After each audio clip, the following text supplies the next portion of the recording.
Hola, minasan. Welcome back, welcome back, welcome back for another round of hanging out here on the uh, set of Splatterbomb Lounge. Here we go. I got it. Okay, so welcome everybody to Hangout Day. To Hangout Day, I'm just here relaxing. You see, I'm relaxing.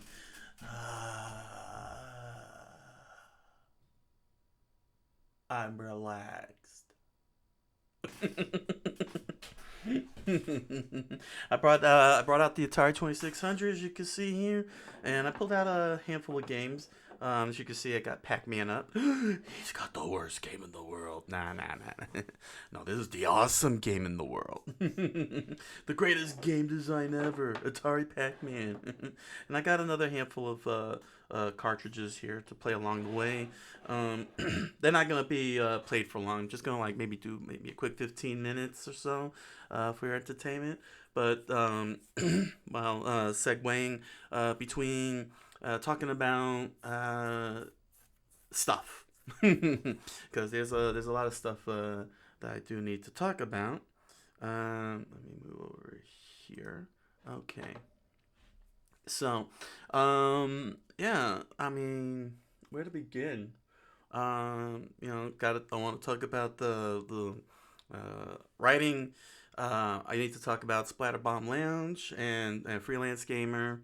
Um, and some mission goals. What else was I planning to talk about? Oh yeah, I was gonna also test out the Quest extension overlay. That's why I have the Atari 2600 up because I thought that would be cool. Give you all a chance. Let's see here. All right, so yeah, there's a lot to unfold. Unfortunately, I don't have a list of what I'm gonna be talking about, so maybe I should do that. Yeah, let me grab something here. Here we go. Yeah, here. Here we go. Let me write what's on the docket so I don't forget. Mm. Okay, let's see here. Oh, I hope that didn't cause a delay. Mm-hmm.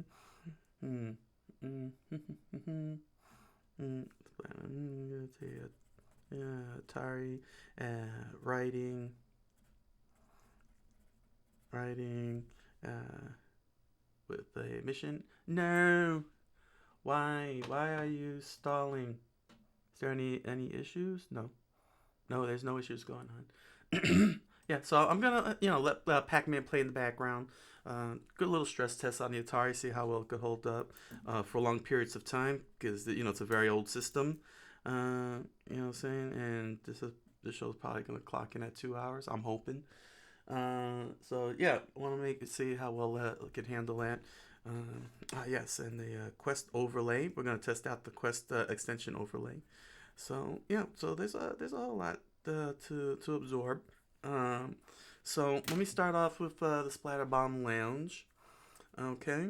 Um, uh, so I mean I know I've told the story 1,000 times over, although the videos on Twitch are gone, but they're on YouTube. If you go over to my YouTube channel, um, go over to my YouTube channel. Just still Coqui-san, but head over to my YouTube channel. The link is in the About section, and you can find those videos there. But just to give another quick recap, Splatterbomb Lounge was born out of global events, which I cannot name because for some reason the powers that be are hypersensitive about it, and I don't need their headaches. Uh, so as a business decision, I went into my old YouTube channel that I had for 11 years, and I was planning to do something with it when I had published The Impossible Man, but I backed off on it. And so I found something to do with it as a business venture, and that was these live streams. Now, originally I was supposed to come here on Twitch, which I did. That's why this channel exists. I built it here on Twitch, but because my computer was extremely old and Twitch had very heavy um, restrictions in terms of how live streaming works, it resulted in stuttering, lots of stuttering, as I was testing it out on the live stream. So it was kind of upsetting. So when I went to YouTube to test it out, I was getting the same thing in terms of live streaming. So I was like, forget it.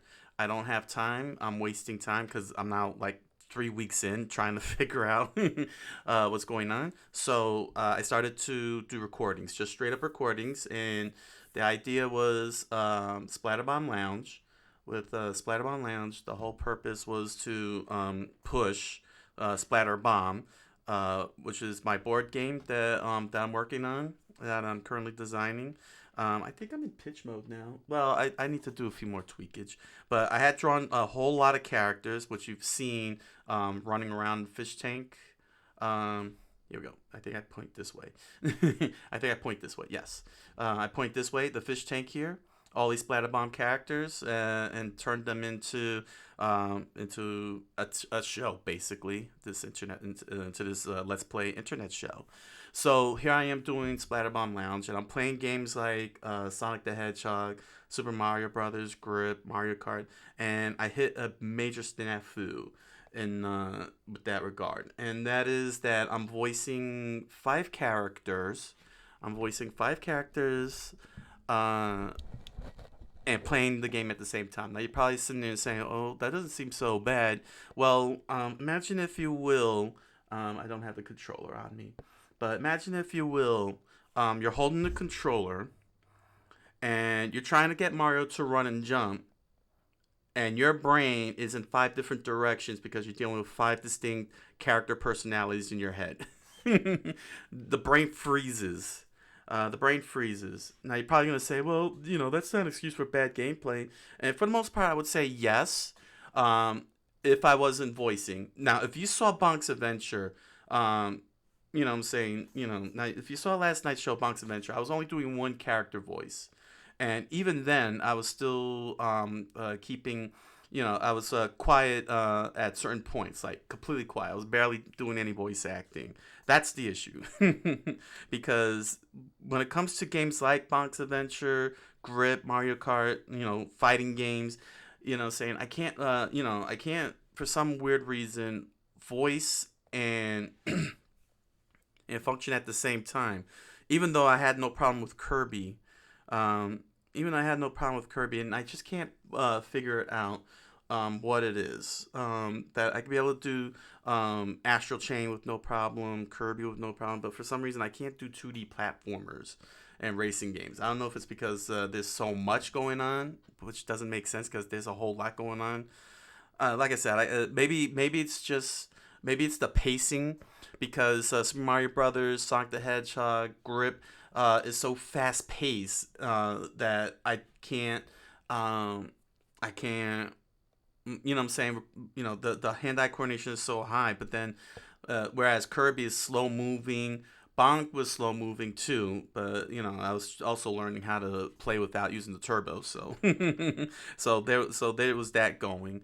Whereas I was able to go through for an hour without doing any voiceover, and ace the game. I don't know. I guess it's a case by case basis, but it was because of what was happening with those games that they were coming out terrible. And when I mean terrible, I mean like I never finished Grip. Saying I was doing mission modes. I forgot what modes I was doing, but I never really truly finished Grip. With Super Mario Brothers 3, I had to go into 2 nights on that game, even though I should have had that game done within at least 30 minutes at the rate I was going. But instead, it ended up carrying over, and I never finished Sonic the Hedgehog because I died and ended up getting the game over. And that was what became the straw that broke the camel's back.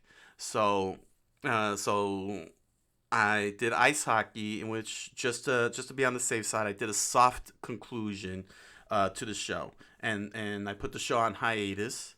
So if I didn't bother to go back to doing Splatterbomb Lounge, at least it had a conclusion. There was a feeling of conclusion, of finality, but it was still very soft and loose because there were still plot points that were not covered or anything in that sense. So returning to it was not out of the realm of possibility. And so for the next couple of months, I focused on doing Coqui-san freelance gamer, which is just me relaxing.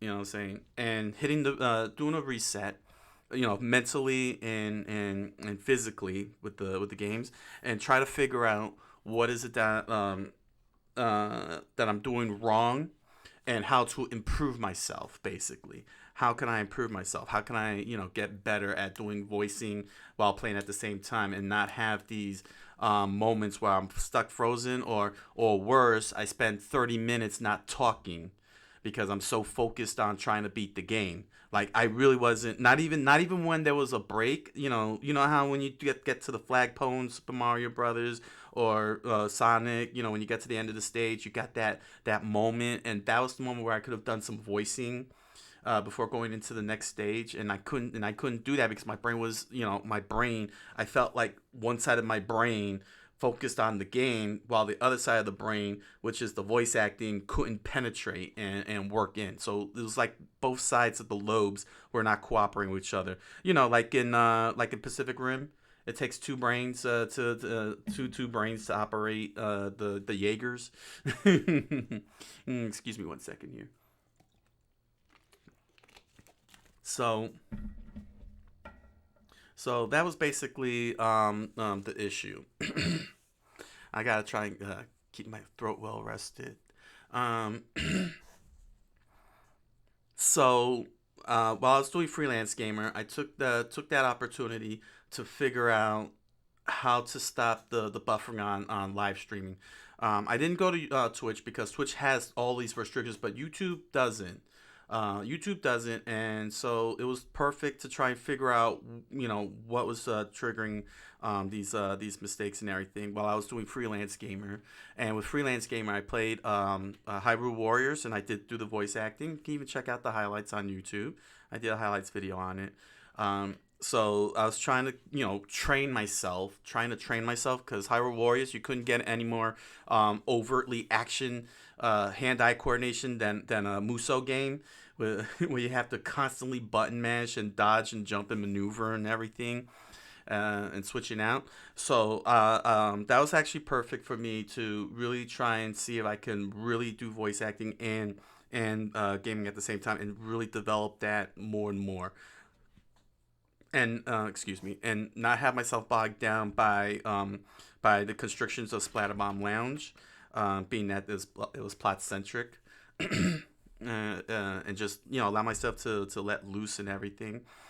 And once I figured out the live stream issue, so because I was trying to figure out why, because I didn't use the fish tank, which is the full motion animation you see on the right side of the screen here.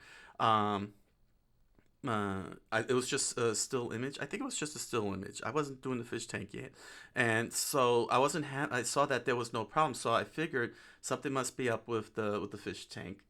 So I started going. So I started, going through the fish tank, the camera that you see me in, and the gameplay, and that's when I found that all three of them had one thing in common. That was that all three of them, all three videos, all three I guess overlays, whatever you want to call them, saying outputs, video outputs, were clocked in at 1080p each.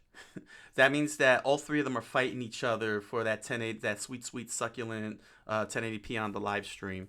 So I decided to try lowering the resolution. So I lowered the resolution to 720p on the camera. So especially since the camera is small, technically speaking, on the lower right, I didn't need it at 1080p. You're not gonna see all of my details. And then I reduced the fish tank to 540p because you're not gonna see all the details of the pixelations or anything. You're gonna see the characters are clear enough as it is from what you can see. So once I tested that live stream out, no problem. I kept the game at 1080p. 1080p looked beautiful. Everything worked. The live stream wasn't buffering. So now I had that resolved, and and I felt confident after having played Hyrule Warriors and then Takeshi and Hiroshi, which is this indie game that was released on Switch, which was very text heavy, and so I did a lot of voicing on that, you know, on that, and I felt confident by that point that I could do Splatterbomb Lounge. So what I did was, just to be on the safe side, I did three test videos.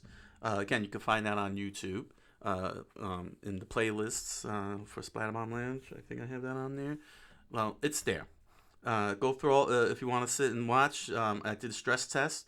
Saying like increments. I went 2 hours, 3 hours, 4 hours with each one, and I tested out the functionality, the fish tank, and voicing. And once I felt comfortable, I did a dress rehearsal, a full dress rehearsal, and then then I brought back Splatterbomb Lounge. And last year, I brought back Splatterbomb Lounge and opened up with Crystalis. And I chose Crystalis because, unlike JRPGs like Final Fantasy or visual novel games like Phoenix Wright, where where there's no hand-eye coordination, action platforming like Super Mario Brothers or The Legend of Zelda. Crystalis does play like The Legend of Zelda, where you're running around attacking enemies and everything. So I did that as a test run to see if I could be able to now do this with 5 characters who are completely focused, as opposed to me just being willy-nilly, the way I was with Hyrule Warriors and Takeshi and Hiroshi. And it worked out fine. It's just the only issue was that I completely forgot Crystalis, because I had played it. I played it a lot when I was young, but I completely forgot a lot of key areas. So I was left wandering around a lot. As opposed to Phantasy Star, when I did Phantasy Star, which was on the Sega Ages, that was my very very first ever playthrough of a game that I've never touched a day in my life. So it was actually interesting going in both of those directions, seeing how I would respond and how I would do. And I was doing some experimentations with both of those games too, because I didn't want my face on the screen all the time. But when you see it, you'll understand. But I was trying to take influence from Riff Tracks. If you've watched the Riff Tracks live shows, you'll see that they have these cutaways. Saying the cameras would cut away. One screen would be, you would see the voice actors on the right side of the screen. You'd see the movie on the left side of the screen, but then they would pan away and you would see the audience and such. And I was trying to emulate that, and I did that with Crystalis and Phantasy Star. Where you see the 5 characters. You just only see the 5 characters and the game, and then I would cut away to me. Where you see me doing the voice acting while playing the game, and then cut back. And the problem that I was having is that I wasn't timing it right. I'm only one guy. I didn't even have the Stream Deck. I didn't even have this Stream Deck to help me switch out. So I'm like using the mouse to do the channel switch, to switch between the scenes. And I was mistiming, poorly timing. Sometimes I was forgetting to go back. It was a terrible experiment. It was a good try. I enjoyed it, but it was it didn't work out. You know what I'm saying? Now, if you're wondering why I was doing that, well, aside from the fact that Riff Tracks was an influence, the other thing was if I really wanted to put myself on the screen. It's a cost. It was a cost-cutting measure. Like, do I really needed the camera for voicing these 5 characters while playing on the screen? So it was a kind of a debate for me, because I wanted to do it one way, but then it's like, okay, well, if I'm live streaming it, people gonna know that I'm actually playing it or faking it or something. Like, I was really overthinking myself instead of just doing it. But and I did research VTubers. I'll make sure you understand right now. I did research VTubing and such, and I don't think that Well, it wouldn't work because I'm voicing 5 characters. Well, let's start with that. Starting with the fact I'm voicing 5 characters. Well, now 6 because I'm including Red Tie because I brought Red Tie into the a sentient being now, an official character. So here I am voicing 6 characters with 7 different voices because Roller has 2 distinct voices. So that's 7 voices I'm working with. Yeah, I think I'm overdoing it. It's a fair argument if you say I'm overdoing it. That's a very valid argument. I will not dispute that. I will not rationalize it. It's completely irrational for me to do 7 voices like that in a show. but but that's just how it grew. That's just how it grew, and I'm still, and it's fun. It's fun, but where was that? But yeah, it was a big debate with my brain if I wanted to just keep the characters on the screen and me off the screen. Then I came across Avenue Q, which was a Broadway show featuring Muppets. But it was also very adult oriented. It wasn't a children's thing. It was a very adult oriented Broadway musical. And what was interesting was that the Puppeteers dressed in black. And the reason why they dressed in black was to not distract the audience from the puppets. So because the puppets were very bright, very colorful, and allowed the audience to focus on the puppets while and not on the puppeteers who were dressed completely in black. They wore black pants and black and a black T-shirt, so they could stand out in the open and also prevent doing that. And so I thought, you know what? I should wear black also, so people can concentrate on the characters and not me.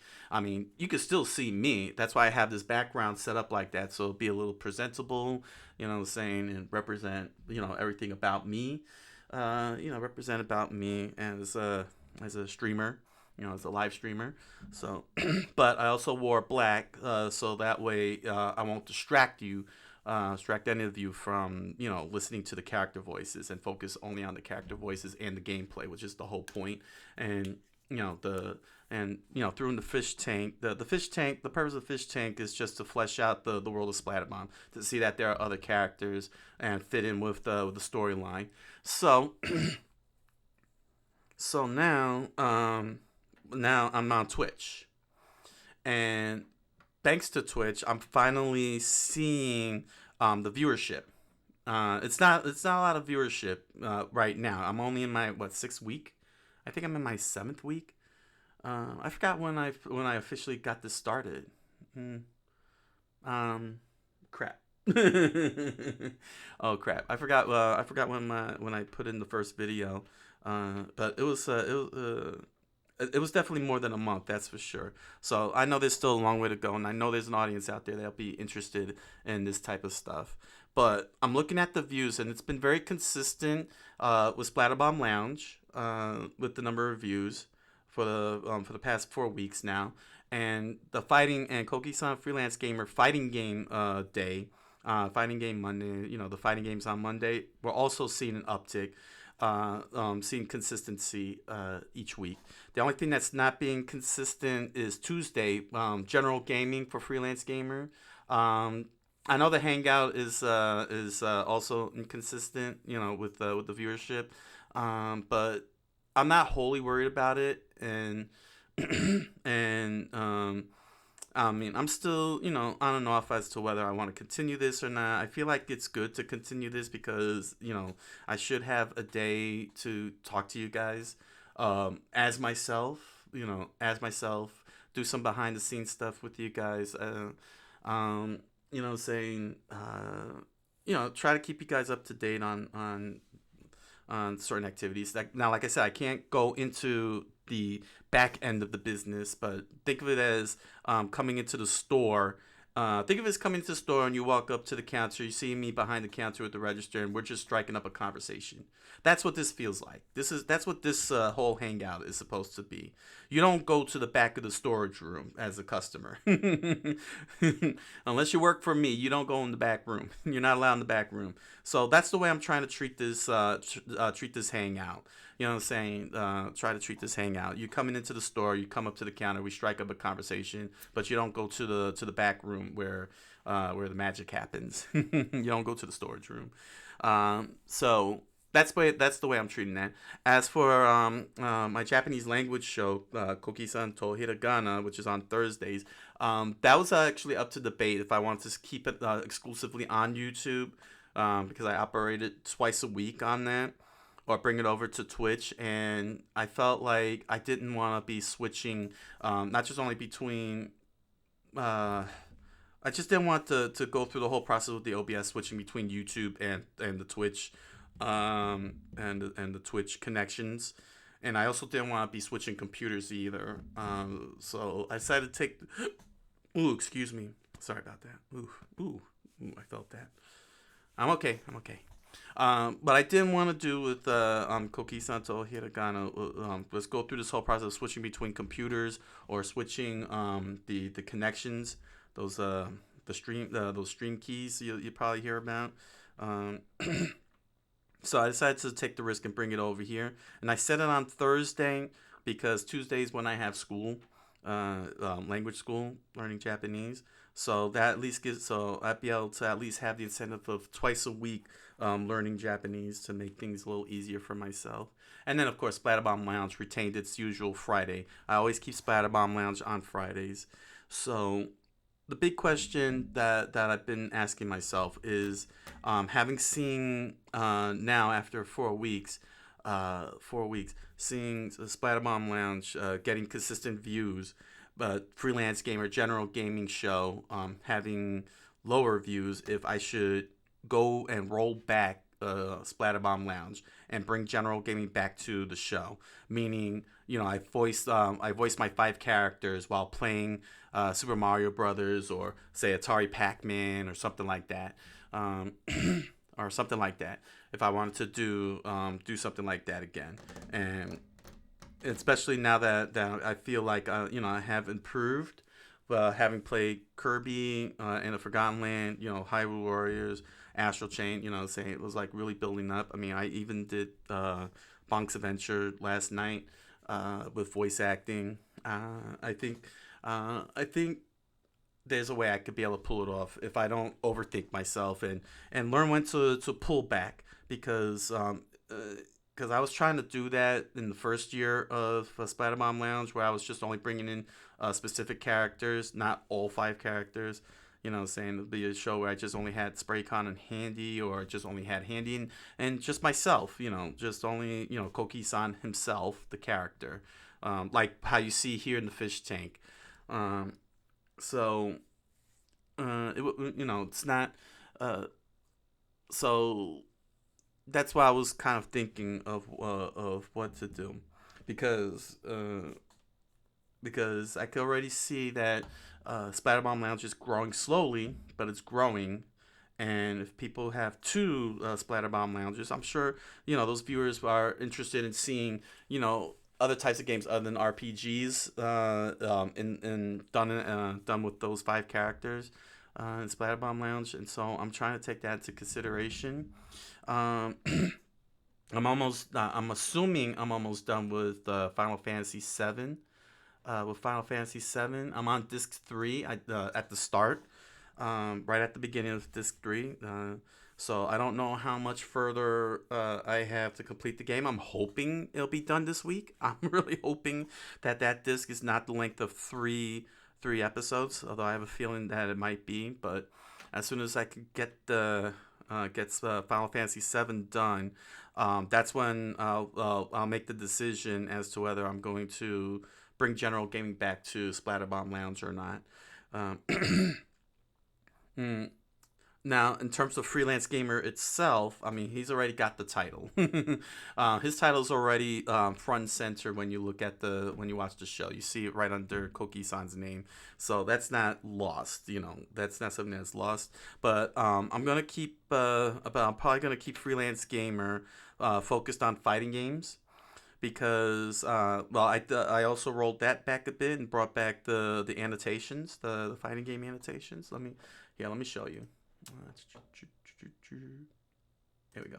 That I brought back these the fighting game annotations here, and because it was an aesthetic thematic, since it's a fighting game, and this show has absolutely nothing to do with Splatterbomb Lounge and Freelance Gamer. With Splatterbomb the Universe. Let me correct that. Splatterbomb the Universe has absolutely nothing to do with the fighting games. I deliberately separated the fighting games from Splatterbomb, except for Smash Brothers. Sorry, got a itch here. Smash Brothers is the only fighting game that's actually involved with Splatterbomb Lounge, and there was a reason for that, and I still have to finish that up. But in terms of doing games like Street Fighter, Guilty Gear, King of Fighters, that kind of stuff, I wanted a more fighting game aesthetic and thematics involved here. So this absolutely has nothing to do with Splatterbomb Lounge. So it could still hold on to the freelance gamer moniker, which I have no problem with because freelance gamer is an awesome name. It's a very awesome name, freelance gamer, and I want to keep that. And I want to keep that for the long run. There we go. Here we go. So yeah, I wanted to keep that in for the long haul, as such. So that's basically the whole plan. But that's gonna hinge on when Final Fantasy VII is done, and where I'm gonna go from there. So I want to keep monitoring that, because I think I am cannibalizing Splatterbomb Lounge by doing the voice acting during Freelance Gamer, but none of the characters are involved. So, and I think that with this whole year of training myself and trying to understand and acclimate my body, get my body used to doing voicing while playing, I think that it's time to bring it back in the fold, bring general gaming back into the fold. So, with the exception of fighting games and Japanese language games, the Splatterbomb Lounge will go back to the whole thing, which is good because I really do enjoy building the fish tank. I really like watching characters running around the fish tank, and I would like to bring that back on a consistent basis. Not having it in freelance gamers kind of, disappointing. It's disappointing. But yeah, that's the issue with Splatterbomb Lounge. So all right. So let's switch it up. I want to do a quick round of gaming here. I got Pac-Man up. So I want to test out the quest. I'm actually looking at the live stream, so I see the quest up on there. I don't like that it's there where it's at. I really don't like where it's at, quite honestly. I don't want overlays covering my game screen. I don't want anything covering my game screen. The reason this setup is this way is because I want to here we go, get let me see here. Power pellets.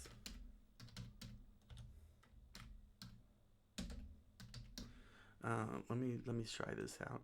But yes, I'm looking at the overlay, and I don't like the overlay covering my game screen. I wish I could move it to the bottom or somewhere else. Let's see here.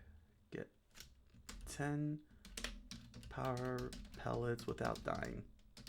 Without dying. Let's do it like that. Give you all a little challenge there. There we go. So yeah, that's not good. I'm seeing it right now, and I find that very annoying. Get 10 power pellets without dying. Yeah, so I see it on the screen. Can this be removed? Well, it gets shrunk. Let me see here. Let me switch over. Oh, sorry. I got the wrong thing up. This is not ready for the show. Yeah. There we go. All right.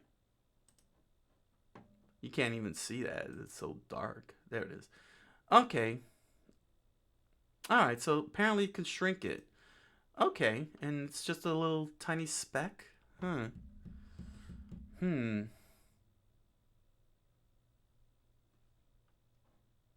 Don't worry about that line there. That's the MS Word. Well, I'll be getting into that one after I finish segueing here.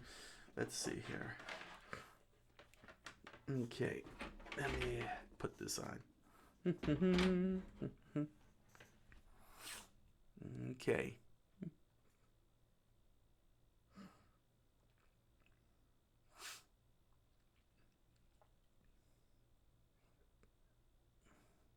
All right. Yeah, this is as clear as I'm able to get this game.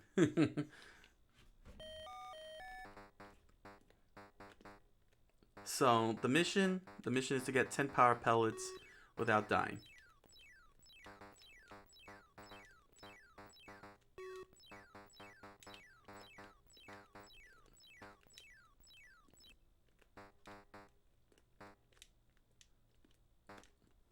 That means that I have to clear a whole bunch of stages. um, well, not many stages, but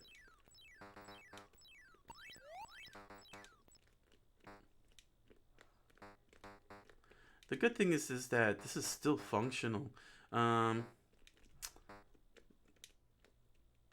after having swiped it up at a game hobby shop many years ago, I barely I barely played the Atari. I mean, I played the Atari, but um, it was like a struggle to really make time for it. That's why I'm very happy about the live stream. That's why I'm so happy about doing the live streams, because I finally get to play my games again.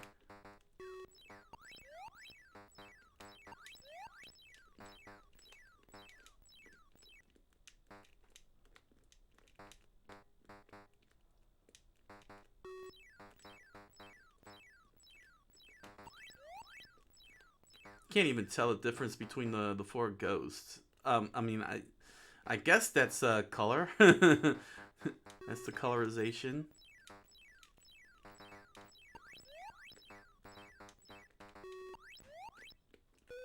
Ah, quest failed.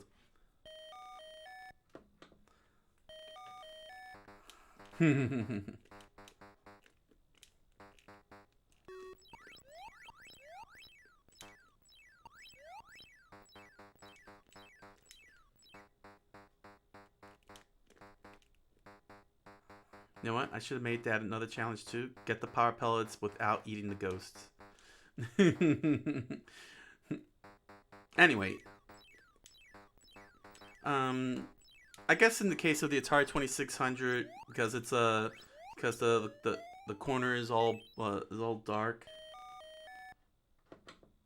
The corner, since it's all the way at the far end in the darkness, it's not distracting. But I could see it being very distracting for games like Super Mario Brothers. I'm glad that it can be reduced. That it can be reduced down. Uh, but I don't know how it will look on something like the Super NES and such, because I really don't want anything on that on the screen. I want you to see everything. You know, I mean, they put it in a very interesting spot, which is in the middle, but I don't know. I'll have to really put it to bigger practice. This is because this is the Atari, so it's got the whole black screen on the side there.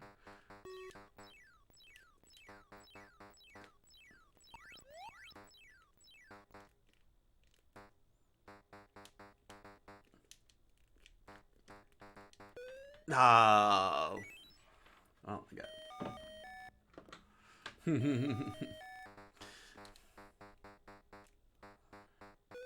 Ow. I'm not even sure how it's gonna look on. Honestly, I don't know if it's gonna even appear on the recording, because I do record these videos, so I'm not sure if that's what's gonna happen. Um,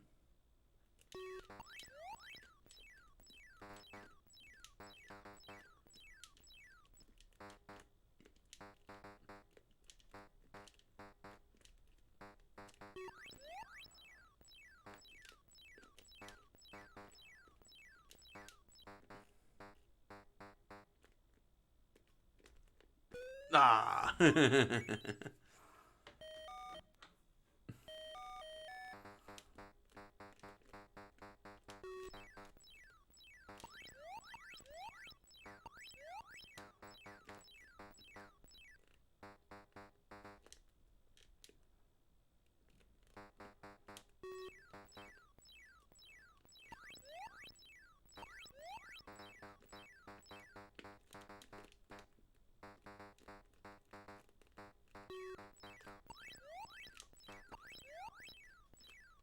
I have no strategy here. I'm just running all over the place.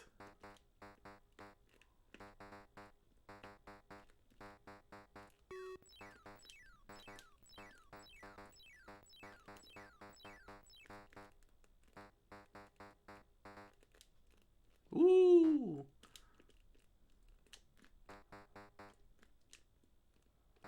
One more. No, no, no. Down. Down. No. Oh.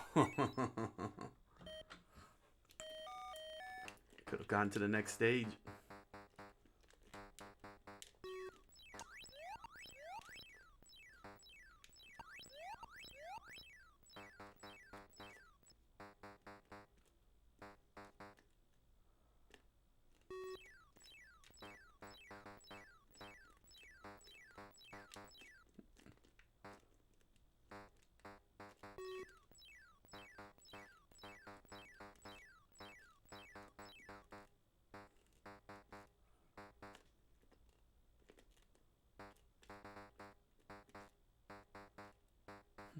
I liked how the rule book referred to these as wafers.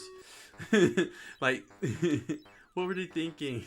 They know that they're supposed to be pellets, and they're like, you gotta get all the wafers.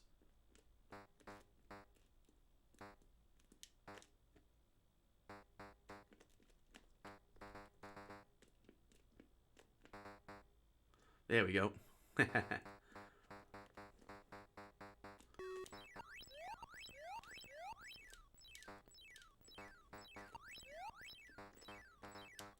There we go. Get that whole area there.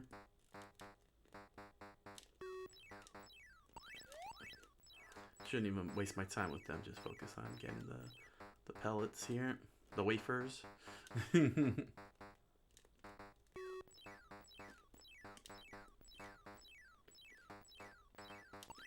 That's fine.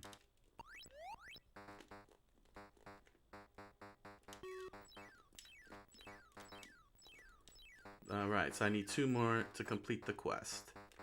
I can't do that. There we go. Alright.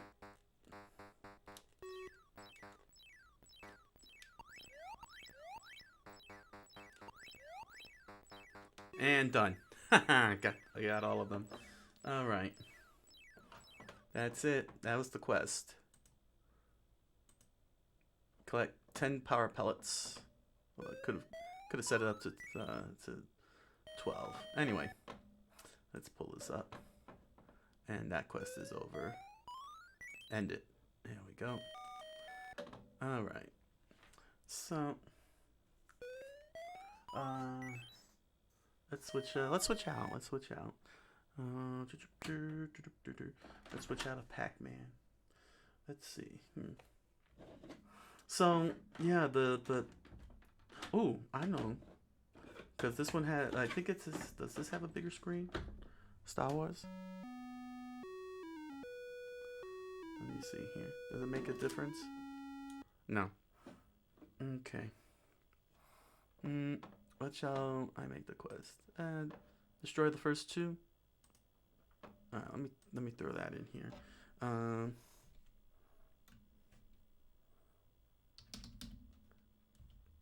Down to AT-ATs. 2 ATATs. Take out the first two AT-ATs. There we go.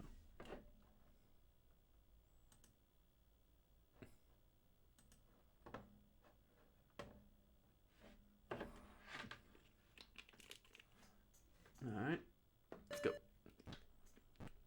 Oh man. I know it's not much of a quest, but there you go. Ow. Yeah, I did my best trying to get the...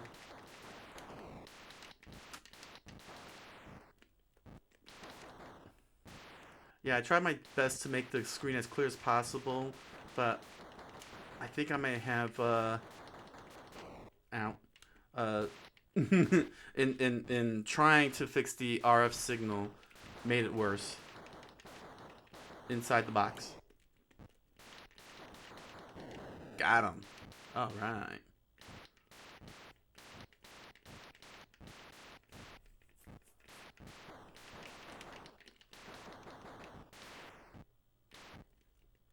Dang.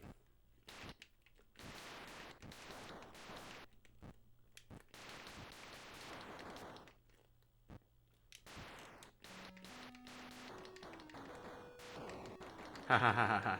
I am the force.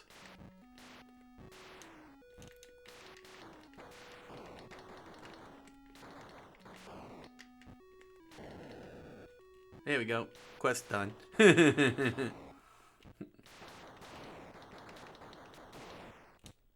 Dang. The force is no longer with me.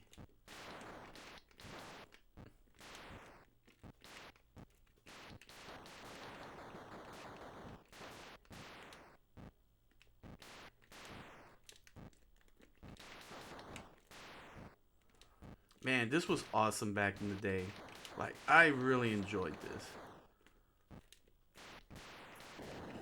There we go.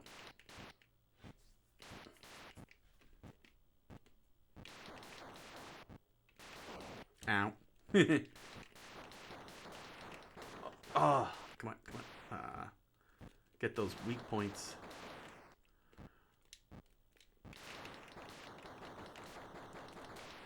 Dang it. Oof.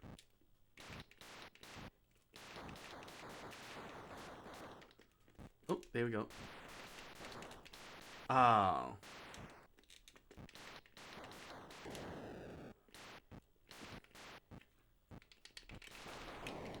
Oh, I vaporized. That's not bad, all things considered. That's too many lives, though. It's a whole lot of lives and a whole lot of difficulty trying to... Uh-oh. Oh.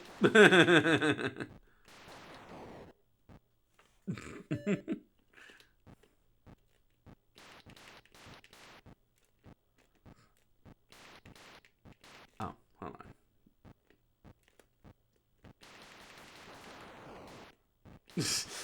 It crapped on me. Dang it. Yeah, now I'm just screwing around, aren't I? I'm not being all hardcore. Woo!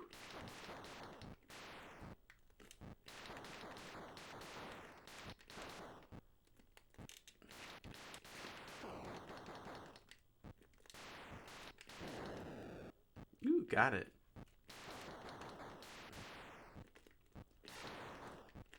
Ah. Ow. Ow.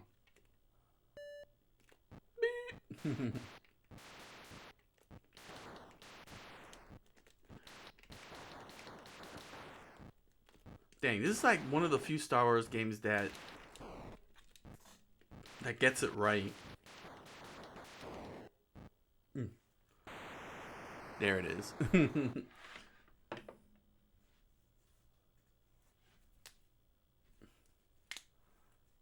Ah, there we go. All right, I'll just leave that as is. I don't know what it's trying to do, but all right.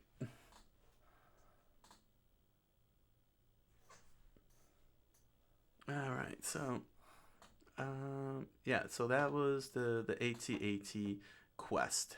I downed 2 AT-ATs. remove that. So I don't know how to feel about that overlay. I don't know how it'll look like in the final video. I mean, I don't see it on here on the OBS, but I don't know. I'm worried about that for the for live stream. So I'll have to try a little bit more on that. All right, so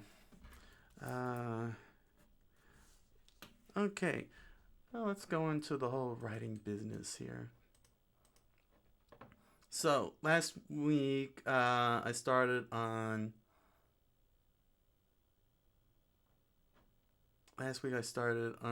Savage Strikers and came across this weird feeling. This weird little thing that was happening. This is not you, and that was that that I wrote 2 pages in 1 hour, and it felt off. I'm like, why is it taking 2 pages? Why is it taking 2 pages? It doesn't take me 2 pages to write a whole chapter. But that was because I didn't have it formatted. That's basically what happened. Let me just zoom in a little bit. So, well, if I pull back a bit, let me pull this back a bit. Sorry, I should really. This is the format that my editor made when we were working on The Impossible Man. Now, when I wrote last week, it went 2 pages. But when I moved this over, when I moved this whole thing over to the format, it stretched out to 5 pages because it's double spacing and so on. That's the way the formatting is designed, because you got double space. You got to do double spacing when writing. I don't need this fully capitalized. I'll worry about that later. So yeah, it went 5 pages, which sounds about right. Although I still have to do, I still have a little bit more to go, because I kind of cliffhanged the first chapter. But as you can see, this is the way it should look, and this is a good. This is actually a good start for getting 5 pages in on the hour. So that says a lot about my writing. It takes me 1 hour to write 5 pages, and that feels right, because it was kind of blowing my brain apart. I was like, I'm like, why is this taking so long? Why is this taking so long? Yeah, let me just zoom in a bit for all of you. It's like, why is this taking so long? That's because it's not 5 pages. That's because it's not the formatted. That's why it feels like it's taking so long. But yeah, those 2 pages. If you saw me writing last week, this is what it really amounts to. 5 pages. I wrote 5 pages in the span of 2 pages. So yeah, it feels good. I know I'm scrolling this fast because I don't want to spoil all of you. Nah, that's not true. I have a nasty little twitch going here right now because I'm trying to show you all just how many pages going on here. But yeah, basically what you're seeing in Savage Strikers is pretty much what's going on down here. This is the yeah. So I'm still mapping out. I'm doing a little mapping out because it's pretty obvious. Well, it is pretty obvious. That doesn't necessarily mean. Well, I just need to. What am I trying to say here? What I'm trying to say is that I'm trying to map this out so that way the story could be a lot more focused. Like, I know exactly where this this whole thing is going because I got the world built. I mean, you see it right down below with the characters, the fighters, with the fighters bio right down here at the bottom. So you already. Excuse me. So the world build is there. Maybe there's still more I could expand on and such, but the world build is there. So I got material to work with no problem. I just have to get point A to point B. That's pretty much all I got to do is just get point A to point B, and that's it. It works out. The story will work out. So it's So I know this is a little brief. It's a little short, but dealing with a lot of the world, dealing with a whole lot of world stuff, it's kind of crazy. Now, what I do want to actually talk about is over here. this little thing I got going. I too also did the formatting, got the formatting in, and basically this is another story that I'm working on, called Trucker No Boken. Trucker No Boken. No Boken. No Boken. No Boken. No, I'm just teasing. I'm just teasing. Uh, oh no, underline that. There we go. How's that? That good? That good? Yeah. So I was able to get the formatting done here. So you're probably wondering what is this weird hieroglyphs going on over here? Well, this is Japanese, and that's the big goal here is to write this in Japanese. And what I'm doing is I'm writing in English, and then translating it into Japanese with the help of these books, as well as gshow.org, because I don't think. Here we go. Let me pull this up. Because I don't think Google knows what they're doing regarding translation. Careful there, careful there. I'm trying to be careful not to pull up the wrong thing, but I don't see. It's not letting me pull up gshow.org.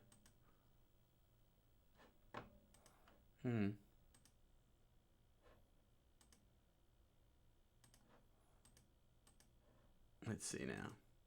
There we go. There it is. gshow.org. I'm using that along with all these books that I got from school and bookstores like Kinokuniya to handle the kanji. Gshow is way better than Google Translate. I don't know if Google Translate is even legit, so to speak. But here we go. I put in test. It's got tameshi, shiren, shiken, testo. Yeah, it gives you everything regarding the different types of tests, not just specifically a regular test like a trial test, but examination test, inspection test, quiz, touchstone, leading stone, to attempt or try out. As you can see, it's got all this stuff going here. Nuclear bomb test. Wow. Blood test. So the different ways of saying test in Japanese, which is way better than what Google Translate offers. And this is supposed to be high level stuff.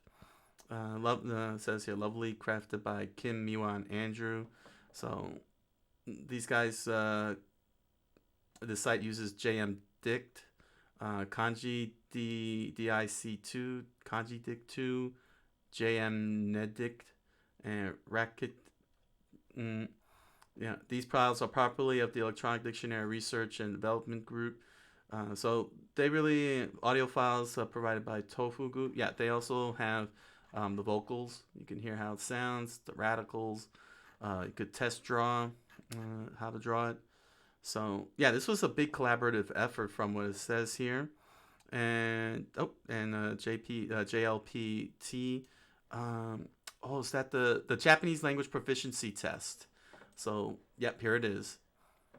The Japanese language proficiency test over at tanos.co.uk. So yeah, this was really something that was well done and really put a lot of love into, clearly, to get everything right. The skip system of kanji indexing by pattern system for ordering kanji was developed by Jack Halpern, Kanji Dictionary Publishing Society. So yeah, I think I could trust what I'm getting here to help me out with getting the kanji for the words that I need, as opposed to Google Translate. So I do recommend those of you who are learning kanji, go to gshow.org.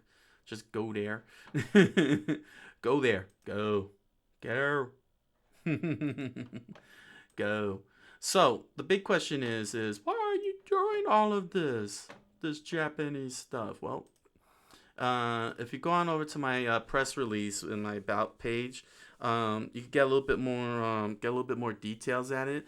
But to give you a quick summary, that's the mission. Japan. This is the mission for Coqui-san LLC, but also for me personally. Um, this is the mission to get the Trucker no Boken into this website here, Shosetsu, shosetsu.com. This website here is well known for having light novels like Mushoku Tensei, and that time I got reincarnated as a slime. And if you're familiar with those names, that's because they're anime. And many anime have been picked up over here. You'll find some of those stories here, as well as other sources, of course. But it's over here too that some of the well known anime came out of from the light novel side. And me being a writer and me having love that of the Japanese culture and all things Japan, this is the mission to break in, to get my company, to get my games and all my works basically into Japan, into the hands of Japanese audiences. And Trucker no Boken is one of those routes. It's one of those routes. The other route is Savage Strikers. Um, Trucker no Boken is one of those routes. Savage Strikers, Splatterbomb. Basically, everything I got going is all signs point to Japan. Saying Japan. You see those signs that will tell you the directions of locations. Say New York 3,000 miles, L.A. 3,000 miles, and mine says Tokyo 5,000 miles. It says 5,000 miles. So that's why I'm in school, and that's why I got these, and I got these school books here. Most notoriously, these Genki books, which are actually pretty good. I got the Genki Book 1 and Genki Book 2. These are grammar books. These two books will teach you grammar. This is volume 1 and this is volume 2, and they'll give you the basic grammar for basic speaking. But this is also helpful for doing writing as well, because Trucker no Boken is a first person story. So since these Genki books are teaching me conversational skills, which is normally first person in that sense. Genki, is providing me with first-person sentences and grammar structure. So what you're reading, what you see up there, if those of you from Japan, if you're watching this, if you're seeing that text, that's coming from the Genki. That's coming from what I learned in Genki. It's going to be very rudimentary, very basic. Hopefully, when I get into the advanced classes later this year, the grammar might be a little bit more improved, a little bit more stronger. But for now, I started this with Trucker no Boken, so that way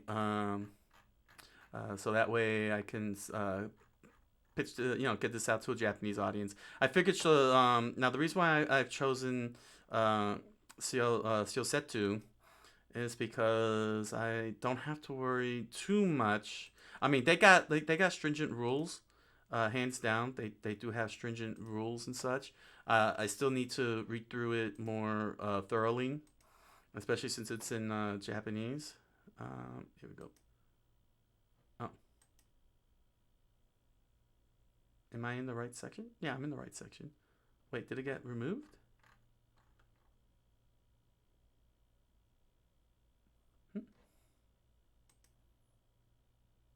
Uh-oh, it's not coming back up.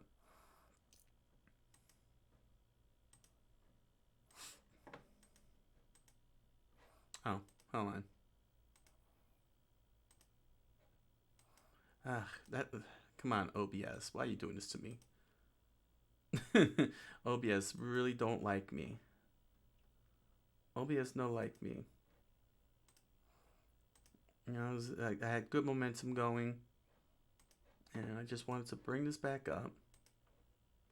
And it's like, no, we're not bringing this back up. Here,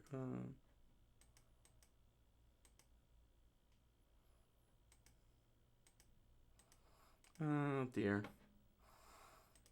But yeah, these are one of the many routes that I'm trying to use to get into to break into Japan. I really would like to bring back Shosetsu. Can you let me bring it back up? No. Yeah, let me minimize and expand. Now let's try that again. Wow. Wow, OBS hates me. It's like, we're not letting you do this. But I want people to see Shield Setsu. I mean, it's great that everybody's seeing Trucker no Boken, but um, let me just zoom this back up. Here we go.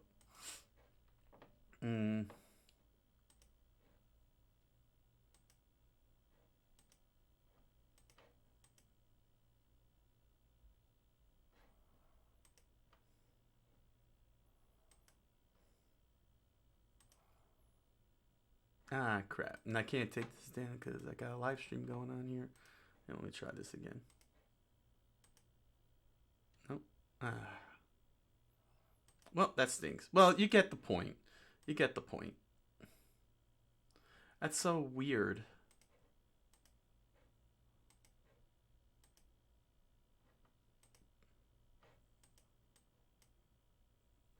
Yeah, let me refresh that.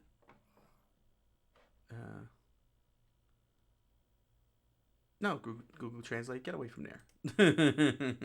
You stink. Yeah. Oh well. Sorry about that. I wanted you to see the Shield Setsuit site. I wanted to do a walkthrough. Um, yeah, I wanted to do a walkthrough. Oh well. Oh well. But that's the point. It's to get into Japan. To break into Japan. That's why this company exists. Coqui-san exists. And that's why I'm learning Japanese because I want to get a Japanese audience. I want that Japanese audience. That all of you in Japan are welcome to join me. I'm trying to get I want to get the Impossible Man translated, but it's over 530 pages, so that's a lot. That's probably going to cost a lot. I think it's going to cost me a lot more to hire professional translators to translate all of that. Um, so I decided to just hold back, and try and see if I could get into shiosetsu.com and see if I could get this story, Trucker no Boken, in. Try and see if I could get it in, if it could be accepted. If it can be accepted, and see where to go from there. So I did the rough draft. This is basically my first opening draft here. It's my first attempt at first person at a grander scale. I have done first person, but there were short stories. So this is the first time I'm doing it on a bigger scale, and that's only because the Genki books, which teaches me how to how to speak Japanese. It's done from the perspective of first person for the most part, and it makes sense for me to write first person, to write a first person story, even though it's a little bit out of my element. But it'll help me learn how to communicate as well, because I have to speak in first person. I got to say I am going to the bank, and if I don't learn, things like that, and I could do that through writing a story and really develop the vocabulary. It'll also help me learn kanji. Uh, it'll help me learn kanji. Here's mimashita right here. Can you see that? Oh, okay, good. You can see that. I wasn't sure if you could see that. Yeah, so could do. So I got mimashita, and so on. You know, this is yumeka. So, this is bokuwa. So yeah, you see that me writing this is helping out a bit. I don't know how much, but but it's something because it's a lot. It's a lot. But if this can actually get me to here's Muzakashi right here. But if this could actually get me to really read Japanese, and it most certainly should, there's no reason. And by extension, getting me to speak Japanese, that's going to make me a very happy camper. I will be a very happy camper on that front. And then with my fingers crossed, and I do have my fingers crossed, hopefully I could get into. I can't believe that. Sorry, I have to move this around a bit. I don't know how this disappeared on me.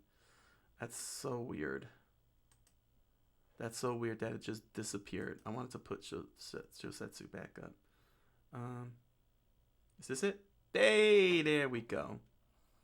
There we go.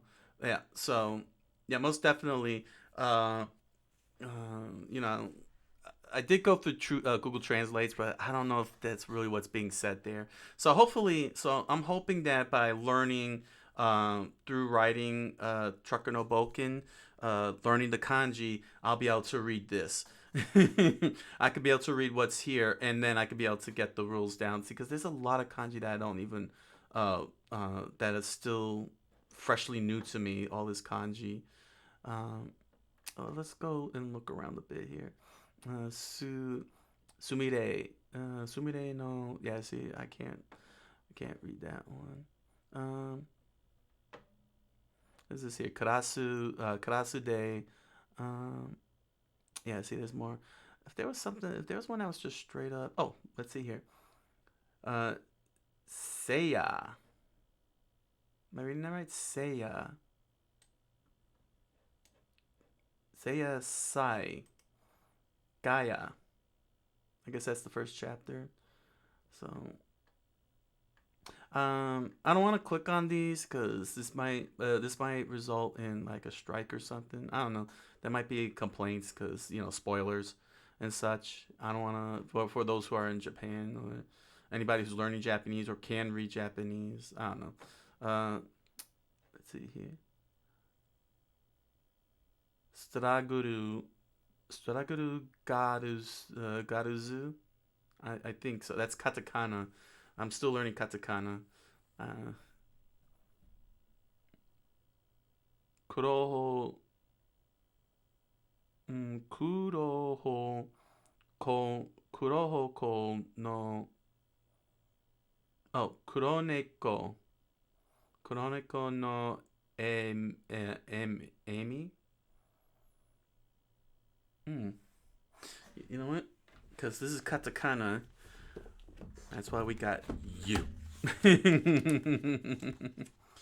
I think I got it right. Kurenoko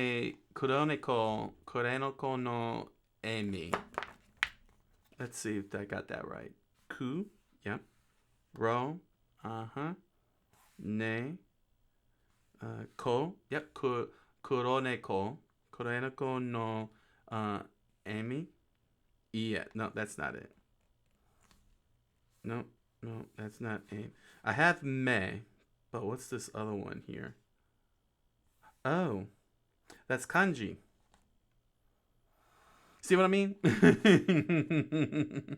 You see what I mean? Oh, no, Yume. Oh, never mind. It's you. Yume.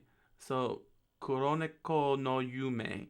So, even though it's in katakana, is it saying Dream Chronicles? That's probably what that's saying. Dream Chronicles. Because I've been noticing that katakana has been used in substitute for Japanese words. Primarily. This is actually interesting because I've been noticing that from reading Tenki Noko, but I also learned from my sensei. Yoko Ono. Yoko Ono's name. For those of you who may not know, Yoko Ono is the wife of John Lennon. That's John Lennon's wife, and she was born and raised in Japan. So in Japan, her name had kanji because it's traditional in Japanese to have kanji in your name. Foreigners have their names in katakana. So apparently, what happened with Yoko Ono, was that she changed her citizenship to the U.S. Here in America, and became American. And as a result of that, in the eyes of her people, she became a foreigner. So her name is no longer in kanji. Now her name is in katakana. So it to me, well, personally to me it's messed up, but you know what, that's the culture, that's the way they operate. And that's why our my hero's name, I put it in katakana, to display that he's been taken out of his world. You know, his name is still Japanese. The main character in Trucker no Boken is Daisuke. Although I think I'm gonna change that name, but I put it in katakana because of that knowledge I got from my sensei. Since he's no longer in America, he's well, now that he's no longer in Japan, you know, he got stuck with the katakana in that name. So that's a little something interesting for y'all to know. But yeah, Muneki Kiso. Oh, Mane Kiso. Mane Oh, geez, it's that one katakana, isn't it? Was it so, right? Or is it Manakin? Mannequin? Mannequin. Got it. So that one is called Mannequin.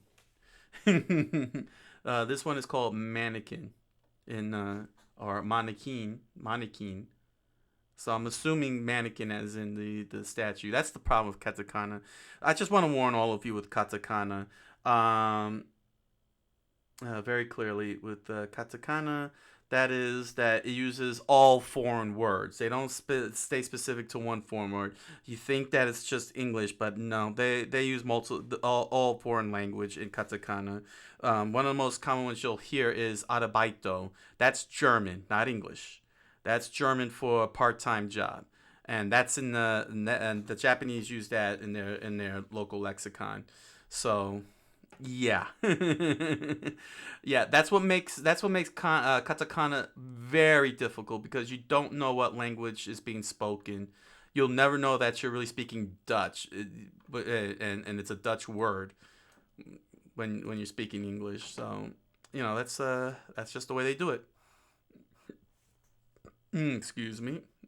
Kokoro to synonym. That's interesting. Hey, at least I got an English word here. But yes, this is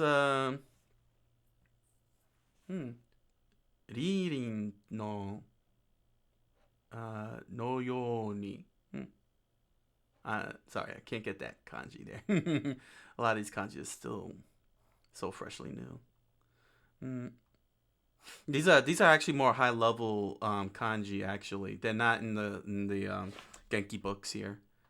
This is some next level stuff. I can't even find them.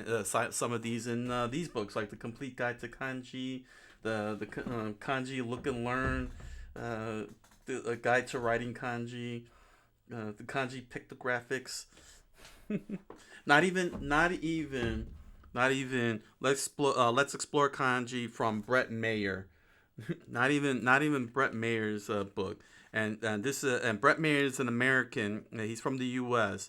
Who he studied kanji and became the first Westerner to pass grade 1 of the Japan Kanji Aptitude Test.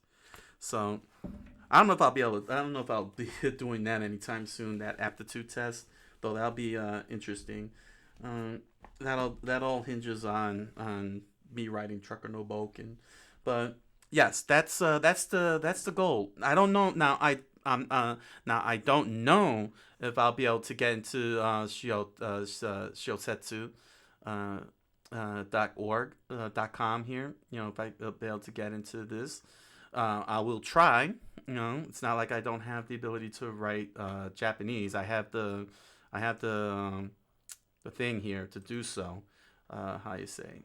I got the thing. Um, let's see here. Hmm. Magcomi. but nevertheless, that's what I'm looking to um, that's what I'm looking to accomplish here with this. Um, it's just another route, saying I still have I still, like I said, I still got the Impossible Man here that I want to translate. I got Savage Strikers that I want to uh, send to Japan. Now that's one game that I could probably translate all on my own with no trouble, because it's not a lot of text. For those of you who've seen the game, the previous live streams, or if you've gone to my YouTube channel, it's not. It doesn't take that much, to pull off katakana and throw in some hiragana and kanji. So that's something to take into consideration. But that's not on the top priority list at the moment. Getting it published is really the top priority for Savage Strikers. So yeah, that's it. That's the mission. That's the goal overall for, and why this channel exists, and why I have a Japanese language show. It's to, and why I do this at 11 p.m. because Japanese audiences are awake right now. It's midday for them at this moment, and 11 p.m. is not unreasonable for me. Maybe push it back to 10 p.m. I've been debating about that, pushing back to 10 p.m., but I forget that my school's at night, so that's a headache and a half, and I don't want inconsistent time at the moment. So saying having levy, but 11 p.m. is fine. I just know that half of the U.S. is asleep, and the whole nation of Japan is unaware of my existence. Is unaware of my existence. So I gotta figure that one out. But nevertheless, I'm having fun with all this. If you're wondering, yeah, this is hard work, no doubt. I will not deny that. But am I having fun? Oh yeah. I mean, this is real fun. I mean, just look. I actually wrote a passage of story in Japanese. Look at this, man. Look at this. This. Let me cut and paste this. All right. Here we go. Let me bring this down. I'm not worried about that. Here it is. This is the opening of chapter 1. And I still gotta work on the world building and such before I proceed any further. That's the only reason why I haven't. There's not a lot, because there's still more that needs to be done. All things considered, there's still more. Saying like I gotta get the rules down pat. How everything is operating and so on. And also I gotta get my route, my story route set and finalized from A to B. But this is just to help my brain, get kickstarted, saying the engine going, or at least warmed up for this. Because this is not going to be easy. Even though I can write, obviously, in English with no problem, translating this is a whole different story, because I have to get the grammar down pat. There we go. Let me just move that down, because I do need to get the Japanese grammar down pat. Saying, and I just learned a whole new grammar that's actually very, very important. Would be very important for the book. Let me see here. It's in where are we at?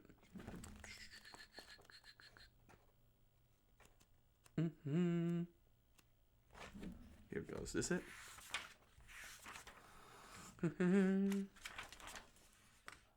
Extra mile. Nope. Here we go. Passive sentences. Yeah, passive sentences. That's basically like if somebody does something mean or annoying. Well, at least from the context of what Genki is teaching us right now. That we're learning from Genki right now is when people do something annoying, and how you want to express that and say it. So basically, it's all about the verbs, and the verbs. The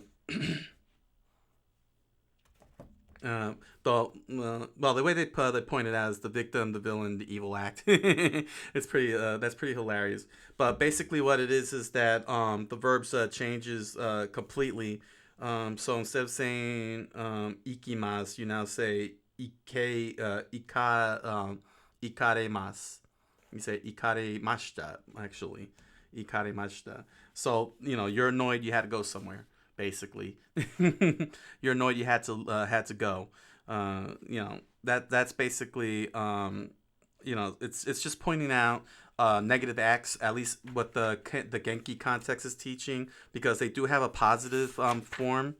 For example, like I was asked out by that person for a date, so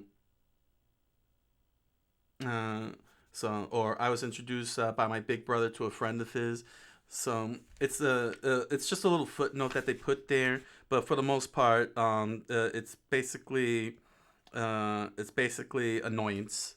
So yeah, if we Americans, let's say for example, go to Japan and we see another American being annoying, we could stand next to a Japanese person and we can say, speak in Japanese, how annoying, how annoying that American is. We could actually say the actual sentence. The actual passive sentence, and we'll probably get a nod from from the Japanese person standing next to us as we're watching this American making a fool of himself. Be on the same page. But this is actually good for in terms of writing, because there's a lot of you got your villains in the story, so you got to be able to express how the protagonist feels about the antagonist or some annoying character, and having these passive sentences would help out for the most part. But yeah, yeah. So that's the key. That's the key thing. That's yeah. I think that's it. That's pretty much it regarding the writing. But I wanted to speak more about Trucker No Boke and then Savage Striker. Savage Striker, just wanted to explain what happened last week, why there was 2 pages. Now it's because it was not in the format, and my brain couldn't process it, because my brain has now become acclimated to excuse me, to the format, to that whole format with that my editor helped me out on. So let's go on to another game here. Do I want to go with this one? You know what? Let's stay on the Star Wars end here. Let me put this out. There we go. There we go. Alright, so we got some sound effects going here. Do I want to do any more testing on the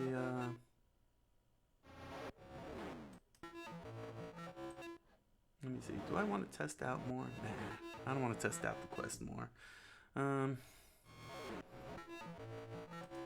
Let's see here. Let me just see how. Let me just put this up here.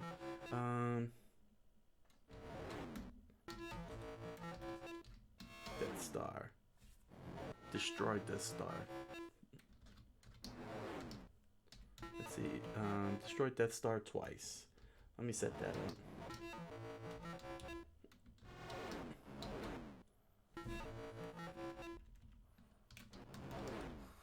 Alright. I'll say twice. Let's do that.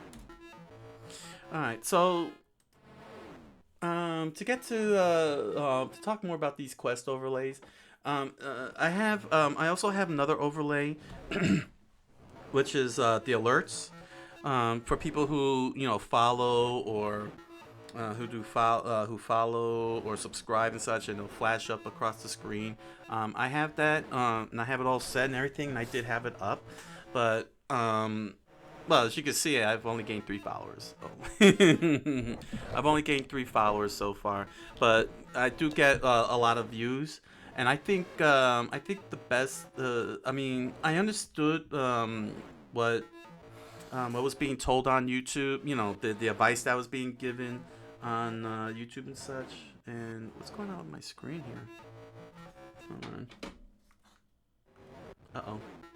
Uh-oh. So this is the stress. Hold on a second. I just need to fix No, it's not even happening on here either, huh? Oh dear. You tell me the Atari, or is that? Oh, am I missing something here? Hmm.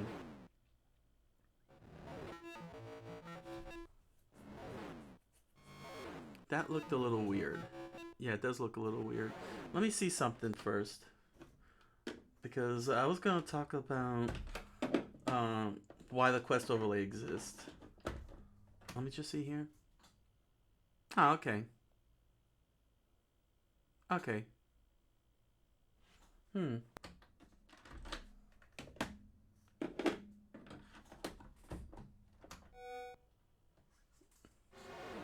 Oh, alright. Uh, oh, there it is. Huh, that's weird.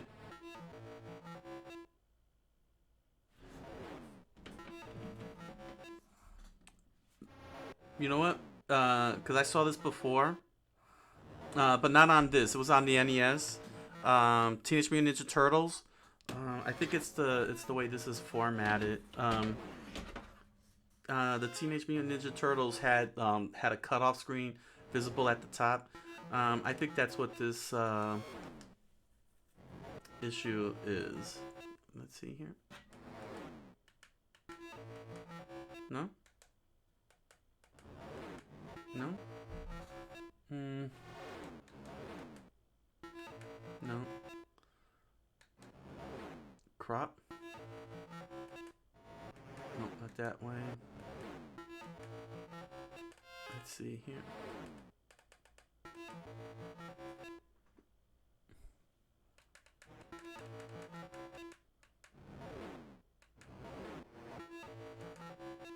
Hmm.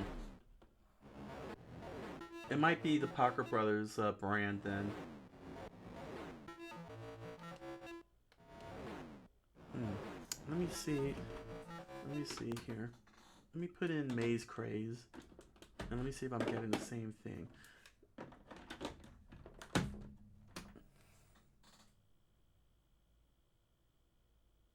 Yeah, I see it there on the far right. Oh, no, it's going away. It's going away. Then it's probably the Parker Brothers brand, the way that their screen comes out, their aspect ratio, and so it's creating that obvious look, that that weird look. All right, that's yeah. See, it's not there, and there it is sliding in. Okay. All right, so I'm not going crazy there. All right. So as I was saying, the quest overlay. So so let me my throat's hurting. Hold on a second. All right, so the quest overlay. Uh, I don't have a problem having the so these advice studio videos on YouTube talking about how to improve your Twitch stream and everything. They pointed out doing the alerts, doing these alerts. So whenever somebody hits follow or subscribe or something, it'll flash across the screen, and it's not a bad idea, and I did put it up. But the problem is that I'm not doing a good job. I don't know what I'm doing wrong or whatnot, and I'm not mad about it. Um, uh, but I feel like um, what I need to do is draw, give them something. See, because they don't know. I don't think people know that I have that type of overlay going on, unless they hit the follow, and I'm not well adverse to, suggesting people hit the follow button or anything. I'm not used to that. I'm very awkward when it comes to making those things. But I wanted to. But what I really wanted was more viewer engagement than anything else. And so that's why I was looking for something like the quests, where I could be able to list out a game that I'm playing, and and point out what it is that I'm trying to do, as I've done um, with uh, with the roster run on Monday. When I did the roster run, I put in the explanation. I put down what the record is and what the record I'm trying to beat. So I'm not sure how many people, popped in and actually checked it out. But the point is that, but I didn't make it the overlay. That's the thing. I made that a component. I don't know how components work. Quite honestly, I don't know. Same goes for so I set it to about, putting in on the panel as a panel in the about, but it's just making it a little bit more too much cluttering. So I decided to try the overlay, and I'm only allowed one overlay at a time. So that means either getting rid of the alerts, kicking the alerts out, or make the quests hard to find. And what I want is for the quests. What I want is for the quests to really be front center as an overlay. And the reason why is because I want lurkers. I know there's a lot of lurkers, a lot of people, lurking around. I want them to interact with the live stream, But what I don't want is the overlay to cover the game, the gameplay. I really wish that these quests that I'm looking at right now, I could put them in another section, like up in the top right corner there, where I have twitch.tv/Coqui-san. I'm willing to put that up there, but I know that they could be shrunk down, but I don't know how much. I don't know how much that impedes people. Let me just put this on full screen here. I mean, well, it looks tinier to me here.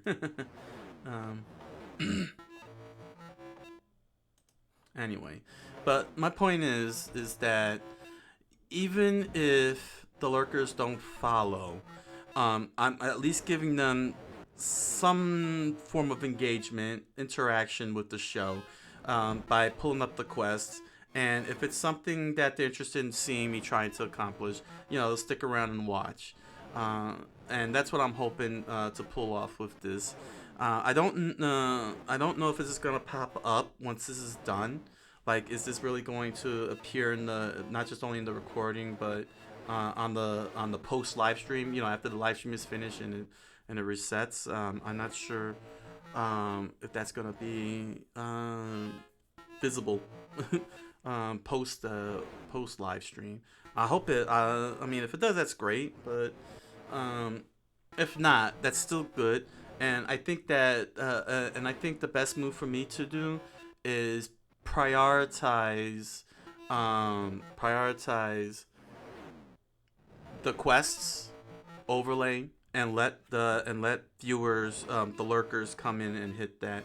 And if they like it, and if they like what I'm delivering from that, with that little engagement, then and that translates into them following me, or maybe eventually subscribing and such, saying that will be then I'll stick with that over the alerts more so than anything else,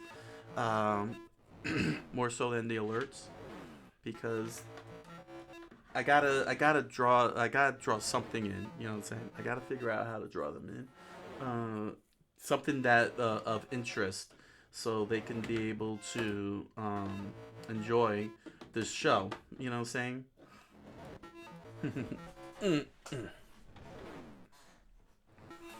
Okay. So let's see if I can destroy the Death Star a couple of times.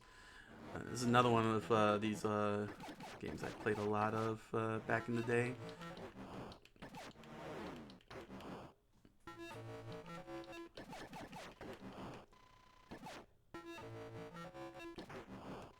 Oh, I have to get past it. Here we go. I made it in time. If I had hit the shield, I would never have made it through. So, if I remember correctly, watch out, because now the Death Star is gonna start firing. Wasn't the beam a little bigger? Could have sworn it was bigger.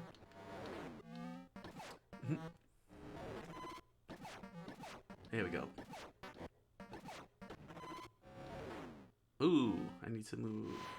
Yes. Oh, I got hit by something.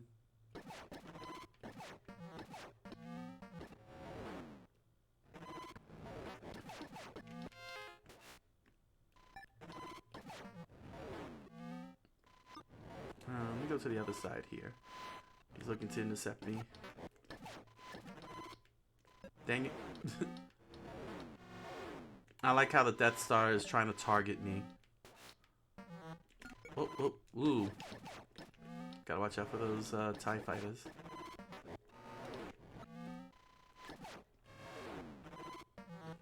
Imagine if somebody actually came up with TIE fighter and it's actually TIEs fighting. Come on. Dang. Hey, I'm hitting you. Dang it. Gosh, this is like Yar's revenge here. I'm trying to... There we go. Oh, right. I gotta dodge these things. The shrapnel. Ah! And it blew up.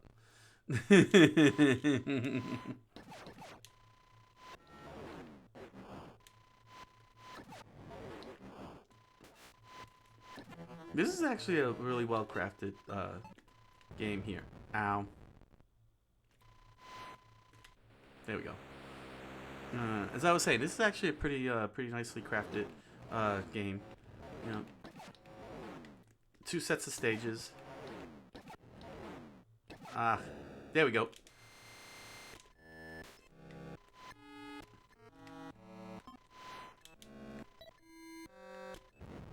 Got it.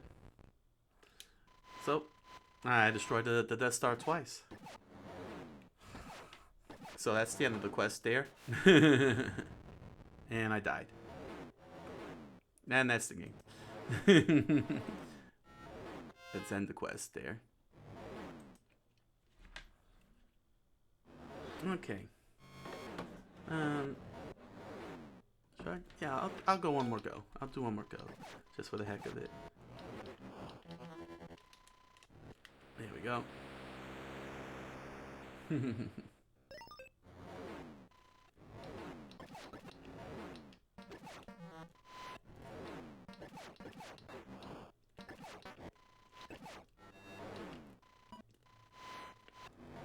Dang.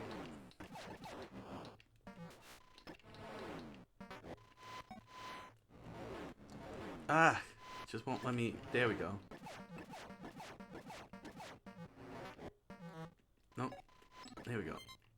No, no. Oh. Yeah. Ah, finally got rid of that one. The shuttle. There we go. Nope. A little bit more. How about over here?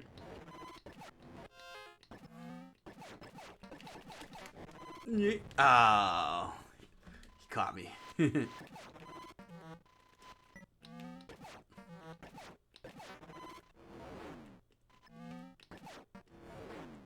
we go. Nope, nope, nope. Over here. Come on, come on. Oh, I got blown up by the Death Star.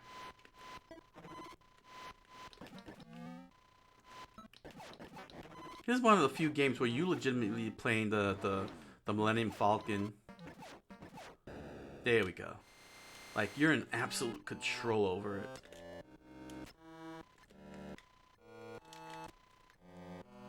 Woo! Oh, just a little bit more. I would have gotten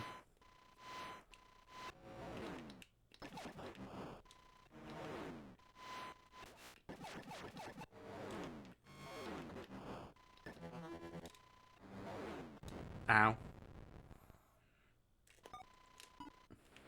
Yeah. This is about as clear, I guess this is as clear as I can, as I'll ever gonna get, the Atari. I think me trying to, going inside the system and trying to twist the RF switch Maybe I should have just hired. Maybe I should have just hired professionals to do it. This, I mean, it's not impossible to get into the Atari 2600. It's got some of the most easiest screws ever. Phillips heads. It's all you need. So all you need is a Phillips head, and it's not behind some. There we go. Oh, got clipped. So yeah, and then you just got to get a hex key.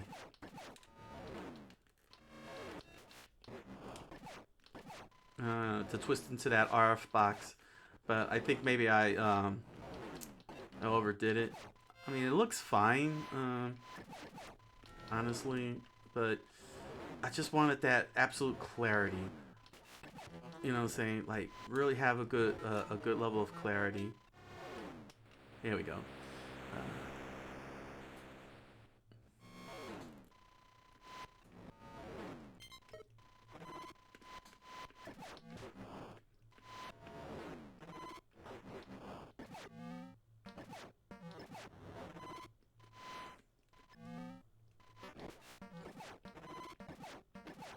Here we go.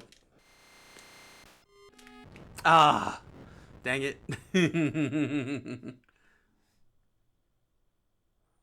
Yeah, that's the game. Wow, I came up short of 10,000. Maybe I'll make that a quest. Get 10,000.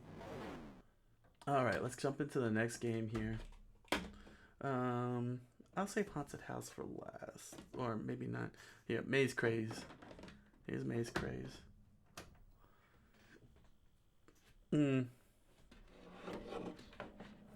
Keep it on easy. Here, let's see.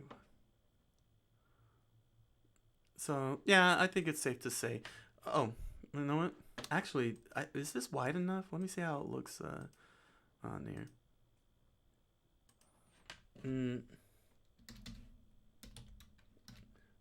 The end. Reach the exit. 3 times? Yeah, I'll say 3 times. So there we go. All right. Oh, there it is. Now it's more apparent. I could see it on here, covering over the game screen. But when you shrink it down, okay. But then if you expand it out, all right. I mean, okay, they took that into account. I still don't know how I feel about that little button at the end there. I'll have to play a much more wider screen game to see how that works. See if that little button when reduced when it's reduced down. But let me just keep that expanded. Okay, all right. So yeah, I'm gonna make this quest about getting. Oh, and let me enlarge this. There we go. So yeah, it really does cover the gameplay, but you can reduce it. So that's actually a positive there.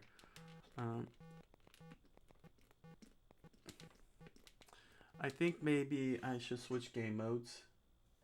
Let's see here. Am I hitting? What am I hitting here?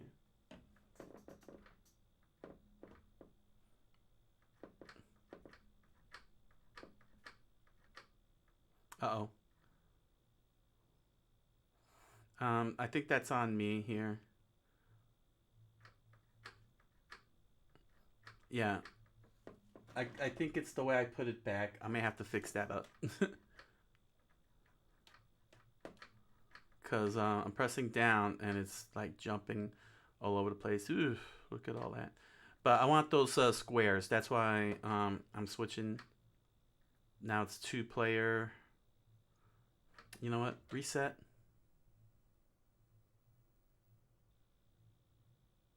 No. Yeah.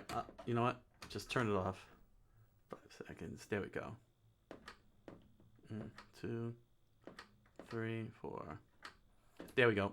That's what I was looking for. You see those 2 moving characters? That's what I want.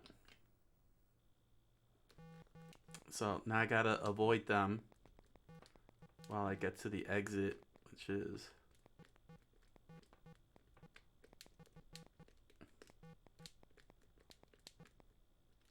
Ah! Gotta watch the pattern. And that was the game.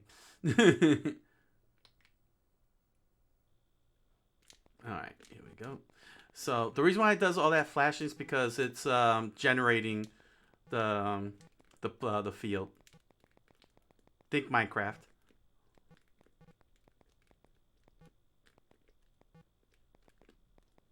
There we go.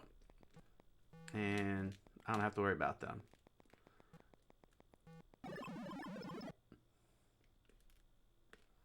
And that's the first game. So generate a new one.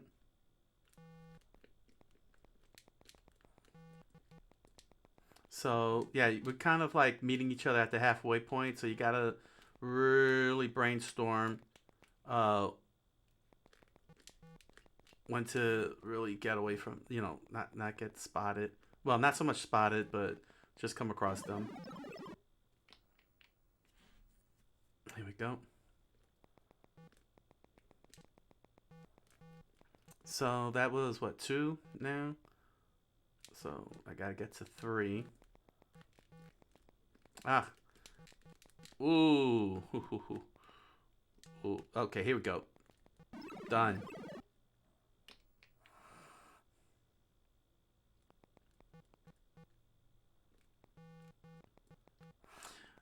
Okay. Ow. And that's the game. I think I fulfilled it. I got 3 in, but let me just try that again. There we go. Oh, gone the wrong way. Oh. Where am... Oh, here we go. Ah, I thought it was gonna go. So let's reset that.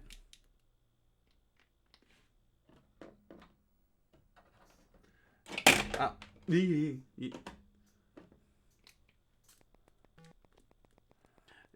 I'm gonna have to go back into the...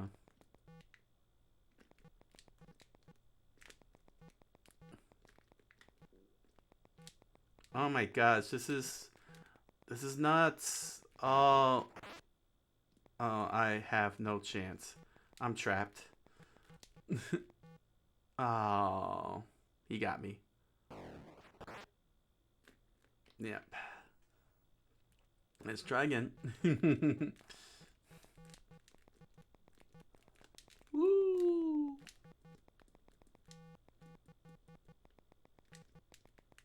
Hurry, hurry, hurry, hurry, hurry, hurry, hurry, hurry. Oh. Wait. Yeah. This is it. All right, I got away from them. Woo!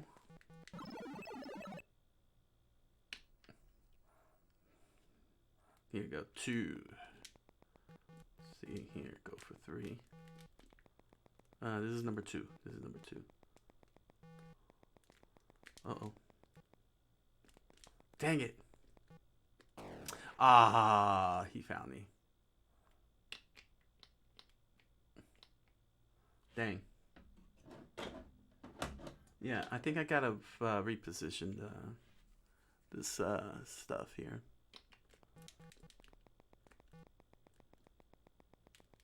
Oh, wrong direction.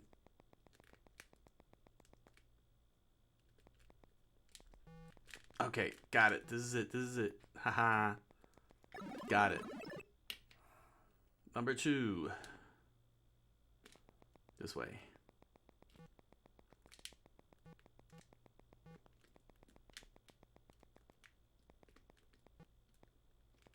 Oh, I got it. Hey. That's number 2. Time for 3.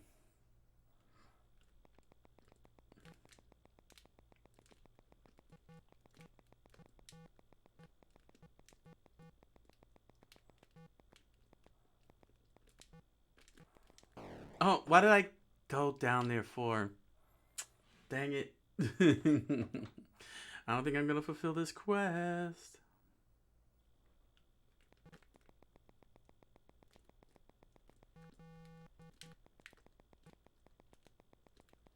Ooh, this one got me going all the way around. Here we go.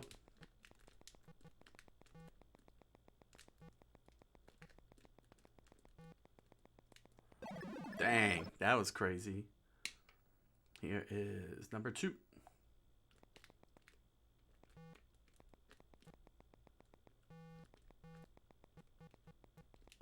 Ah. Oh, no, I'm fine.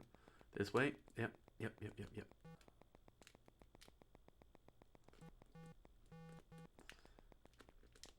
Yes! Wow. And here we go for number 3. Oh, that wasn't the way. Oh no, that's not the way either. Oh, I've been thrown off. This way. Oh yeah, this is easy. This is easy. Oh, no. Go. I got it. All right, that's it. That was 3 quests there. All right. Hey, not bad. I reached the exit 3 times. All right. I'll leave this going on here. So, let's see. So, I think it's safe to say that the quest extension is fine. Let's see. Is there anything else I want to talk about?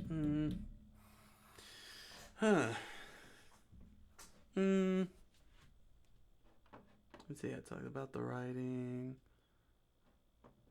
the quest overlay. I'll try it out next week. Maybe not. I'll see what happens. Oof, my ear hurts for some reason. Oh well. But wow.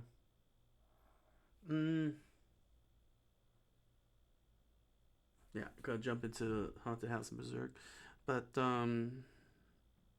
yeah, I don't know.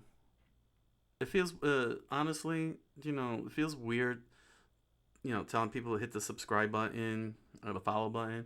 I want to bring that one up. Why I don't say it that much. It just feels weird.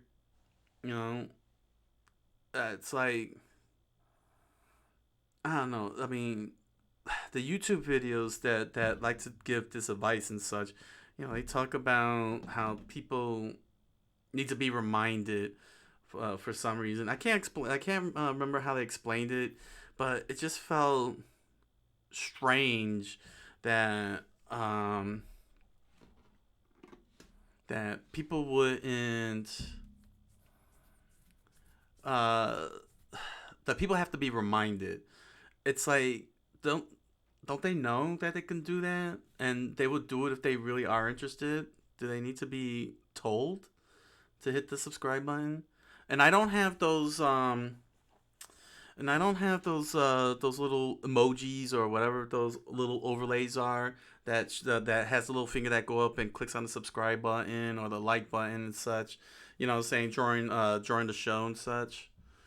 But it really does weird me out, saying that to people, because I wasn't raised that way, saying, and making those kinds of requests. You know, I don't know, but it's like, I know that people are going to, they're gonna do it. Saying if they really want to, subscribe and whatnot, I think they'll do it.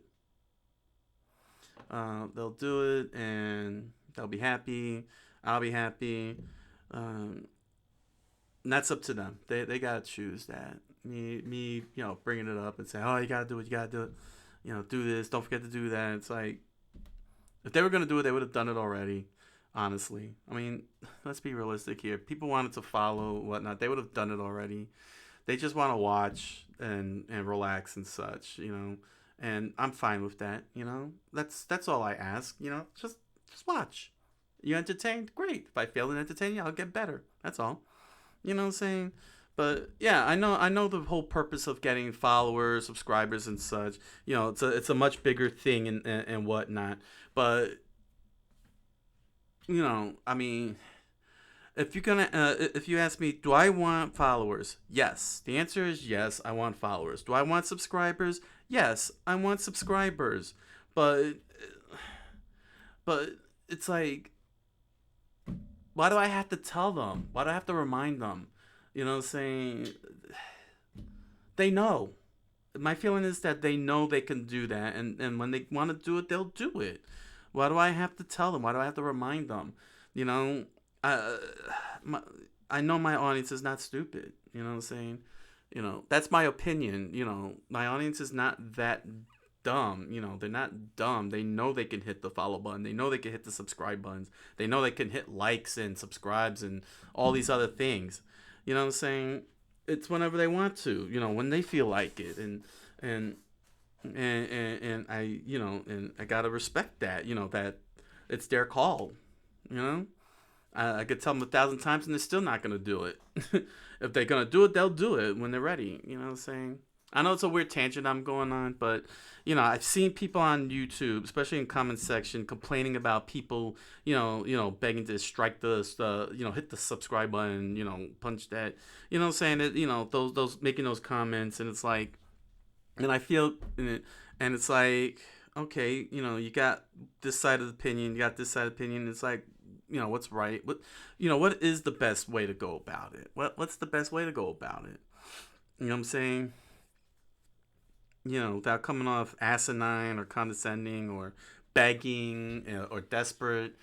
So that's why it's always been a struggle. I try to be more cordial about it, in the early going.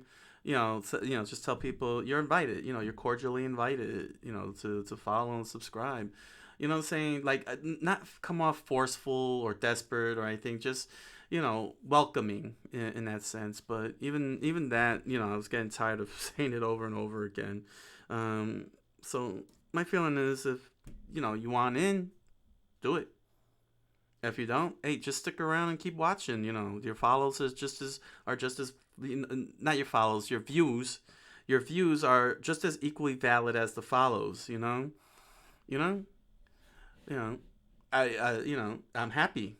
I'm happy you're watching it, even if it's just for a little bit. I'm happy that you stopped by to check it out. You know what I'm saying? It's it's this live stream is not all my eggs in one basket. That's why this exists. This book. That's why Savage Strikers exists. That's why I drew Splatterbomb characters. They all exist for a reason. There's a reason why I'm writing Trucker No Boken and explain to you what's going on. This is not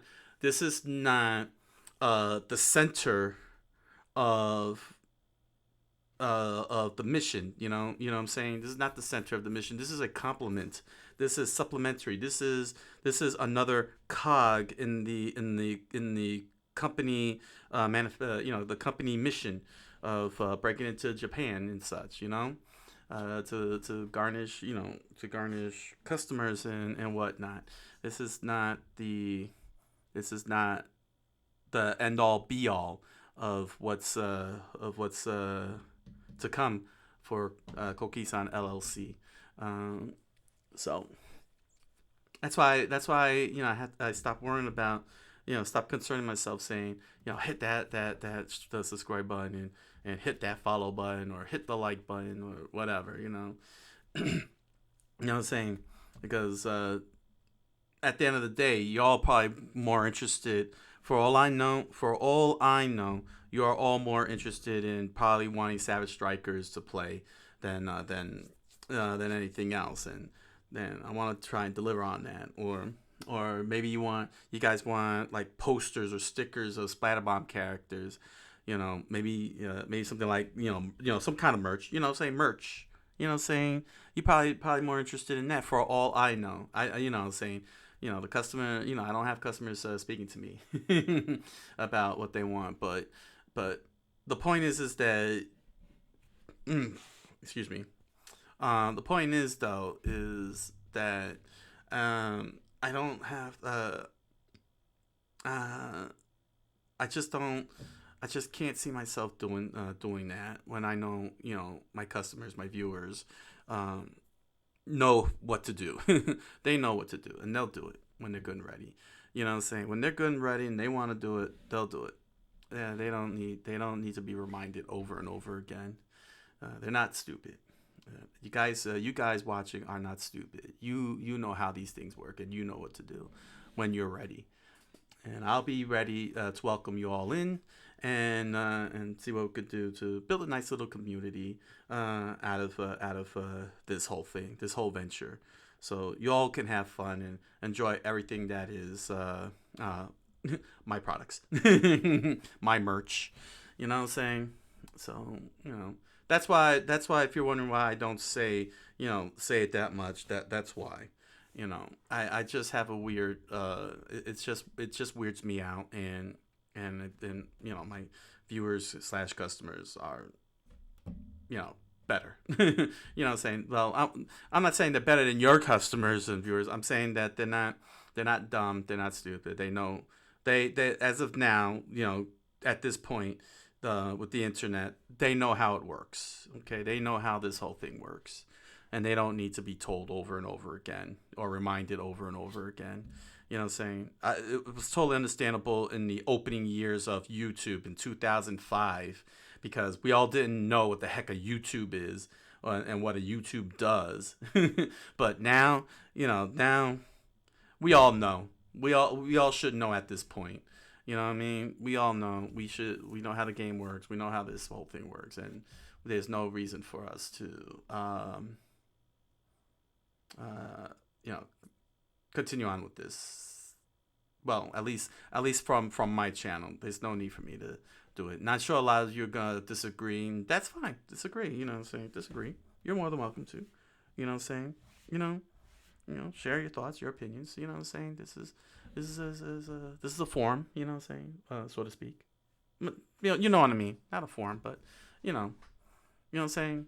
Y'all got your thoughts and opinions. I'm all ears. Ears of corn. Although I don't know about my left ear, it just keeps hurting for some reason. But nevertheless, um, nevertheless, that's that's all gist of it. If you, because I know a lot of people are saying, why won't you do it? Why aren't you doing it like these YouTubers, these people on YouTube saying it? Well, that's why. That's why. You know, um, you could say that I'm crazy, but at the end of the day, it's the retention that's more important than anything else. If I don't have the retention, what I'm saying, the followers will come eventually, but the retention is what's more important. If I can't get people to retent, you know what I'm saying? Retent. To retent. then how will the follower buttons get pressed? And that's why I think that I should really in this instance here, I should do something like the quest overlay, so that way the lurkers who come by, who stop by, click on the quest button. You know what I'm saying? It's not, a big grand interactive experience like those moving animations that I see, those extensions for the movie animations that I see. But with the quest button, at least you know what I'm trying to do. You know what I'm doing and what I'm aiming for, and if that's and if that's something you want to watch, you can stick around and see if I could pull it off. It's I think a bigger incentive, with the quest on the overlay, president accounted for, to incentivize the viewer to stick around to see if I can actually pull it off or not. What the quests are, and I think that's actually way bigger help with the retention. With retention than trying to do the alerts and flashing alerts for people who might not, hit the follow button, who may not hit the follow button. At least this way, I get the viewers to sit, and if the viewers want in, hey, the follow button is right there. Just click it. You know what I mean? I don't need to, have to tell you all that. At this point now, you know what to do. Yeah, now what to do. And I know you're all watching. So yeah, yeah, that's it. That's all I got to say regarding that. So let's finish the night off with Berserk in the Haunted House. Let's switch up. What do I want to start for? You know what? I'll leave Berserk for last, because Haunted House is very yeah, there we go. The googly eyes. Yeah, I just wish that I really wish that this thing would be much more clearer. I don't know how it looks on your screen, honestly, but you know, hopefully.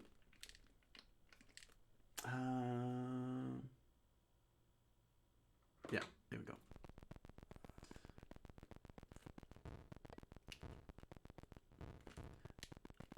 Now, if you're curious, because I know y'all didn't ask, I do have the Atari flashbacks on the Switch. So that's actually a lot more clear. But I'm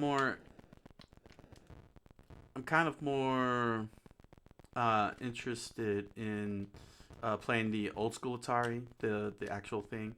I know it sounds crazy, but the Atari flashbacks don't exactly have the entire library of Atari games. So I want to, so yeah, it's got to be. Oh, there we go. I finally got the candle up. Here we are.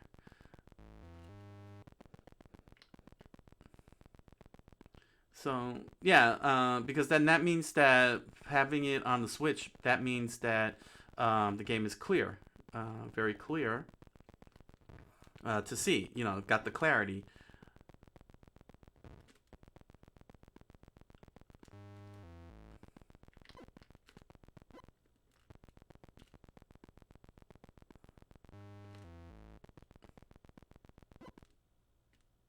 Oh,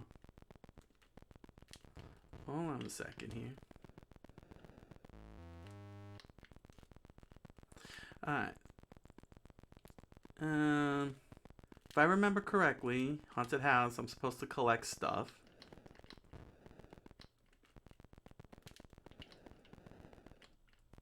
And then get out of the house.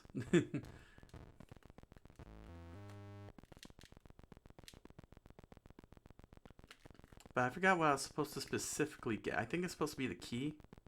Oh, here we go. Well, I mean, I had the scepter, but I think I'm supposed to get these 4 pieces that I'm collecting here.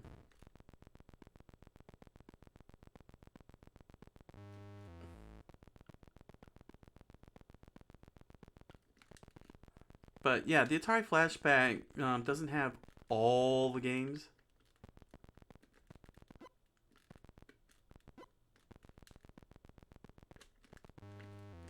Ah! I gotta... Dang it. Ah, that's what I didn't want to happen.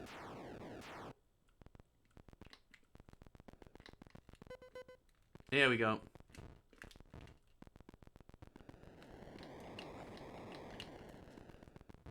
Dang it. Dang this lightning. The lightning is blocking me from, Oh, okay, so, yeah, I got it. Those were the handles. I got the trophy. So, I think I gotta get out of here. Ah! Got ghosted.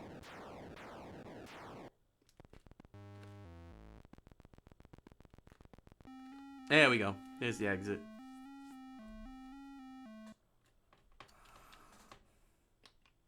And that's the game. They do have other modes here. Let's select a game here.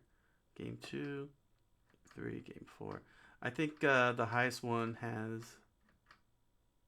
Oh. It's supposed to be a little dark. Oh, well. Oh, there we go. Now we're talking.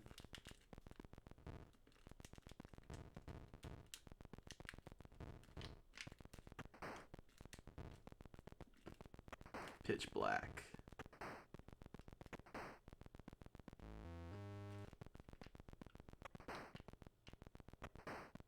And it's got doors, I just realized.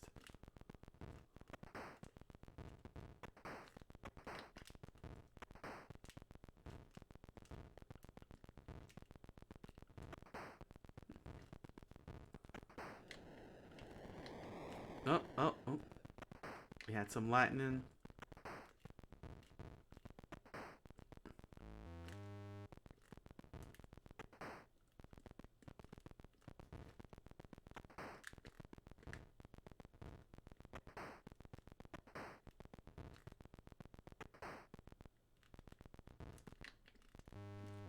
I'm on the second floor. It's the third floor. I gotta get to the fourth floor. There we go. Let's see. Bat. I got hit by a bat. I got batted. Oh, here we go. Item 1. Item 2. That's the scepter, which is all fine and everything.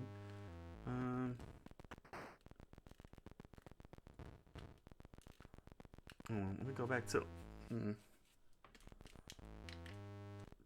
Hold on. Let me go back to 4. Dang it, bat! Keep getting batted.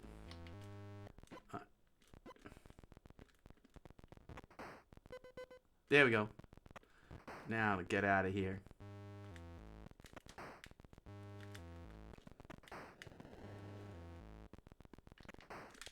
Ah.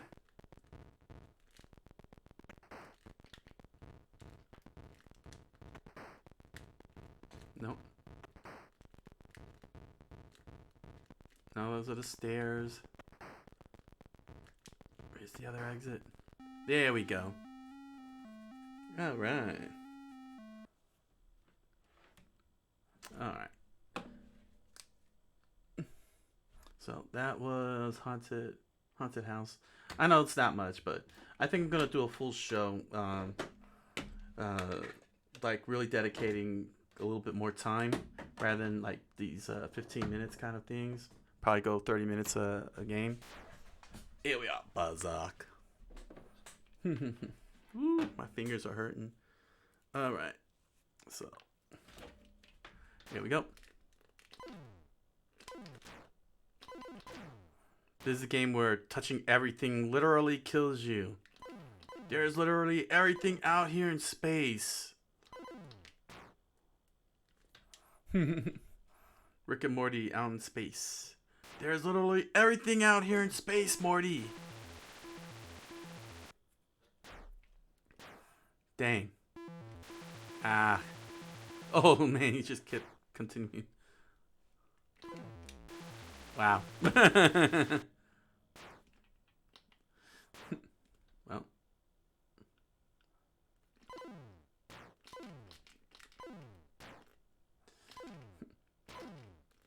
Dang, imagine if this was in Tron.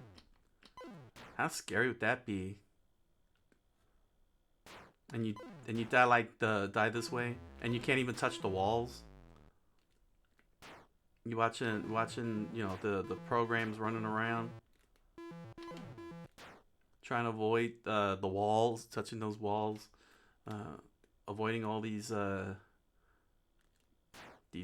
guys. And then you're watching them. Then what you see how they get like,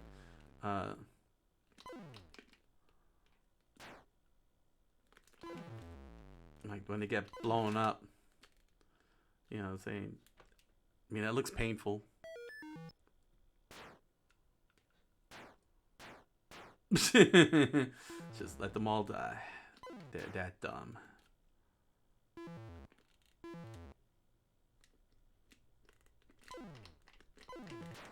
There we go.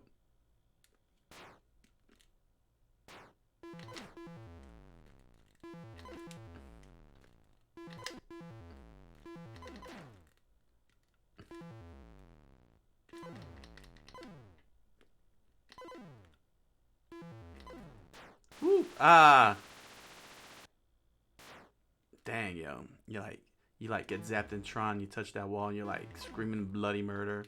And you slowly de-res.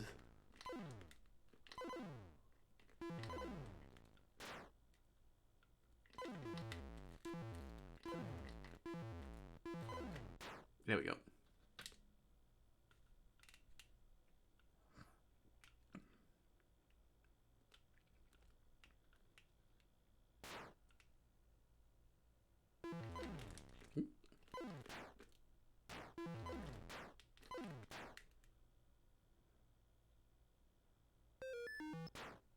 Whoa. Ah.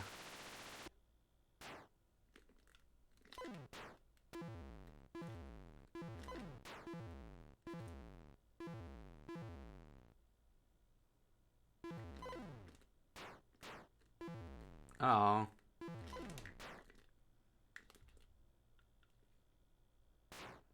Whoa. Just put me right in the middle there. Ah. Oh. Ooh.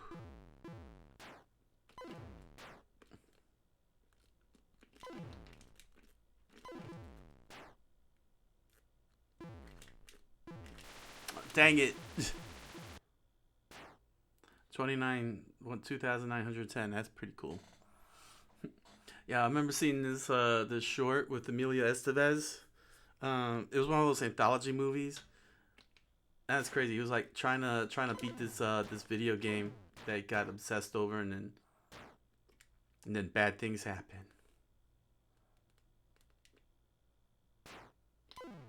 It's pretty funny. Oh, okay. I could go diagonal.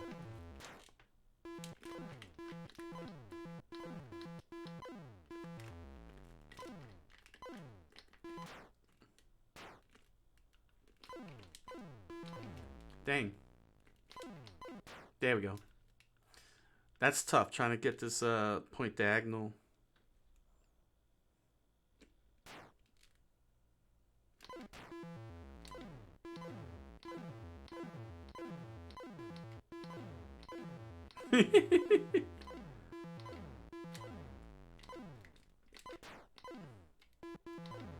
There we go. Shoot him in the foot. Ooh, got that one in the face. There we go.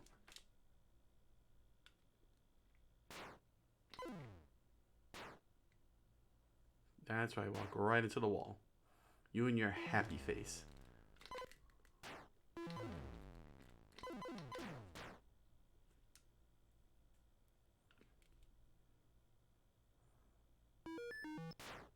Ooh, got a one up.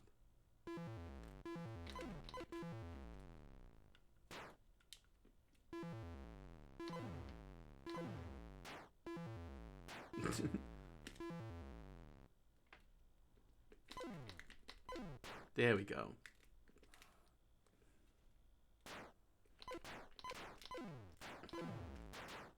Ha! Blew himself up.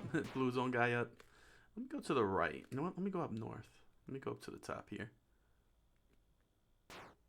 Ooh. Ah.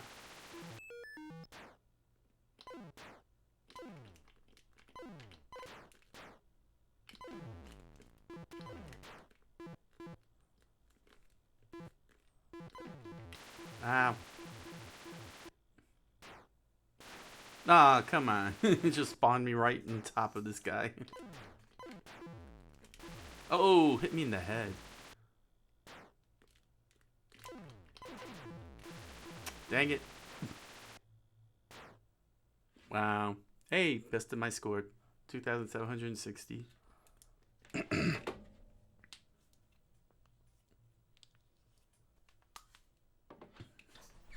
There we go.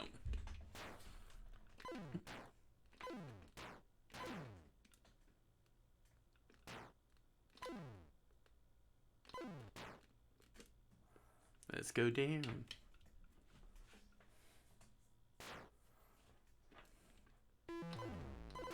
Got him. Oh, cool. I got the turbo shooting.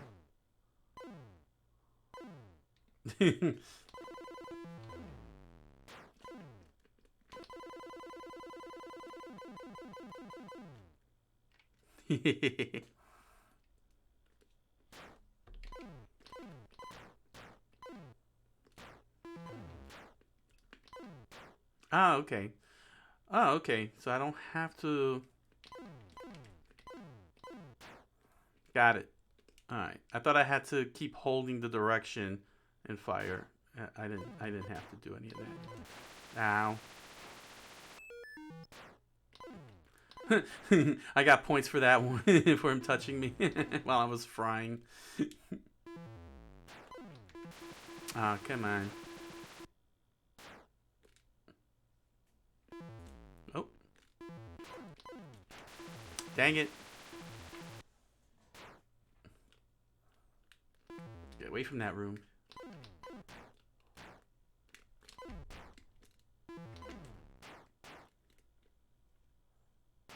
There we go.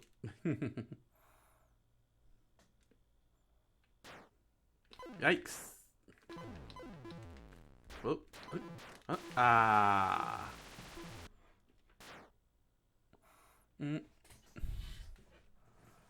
Yeah, that's it. That's it.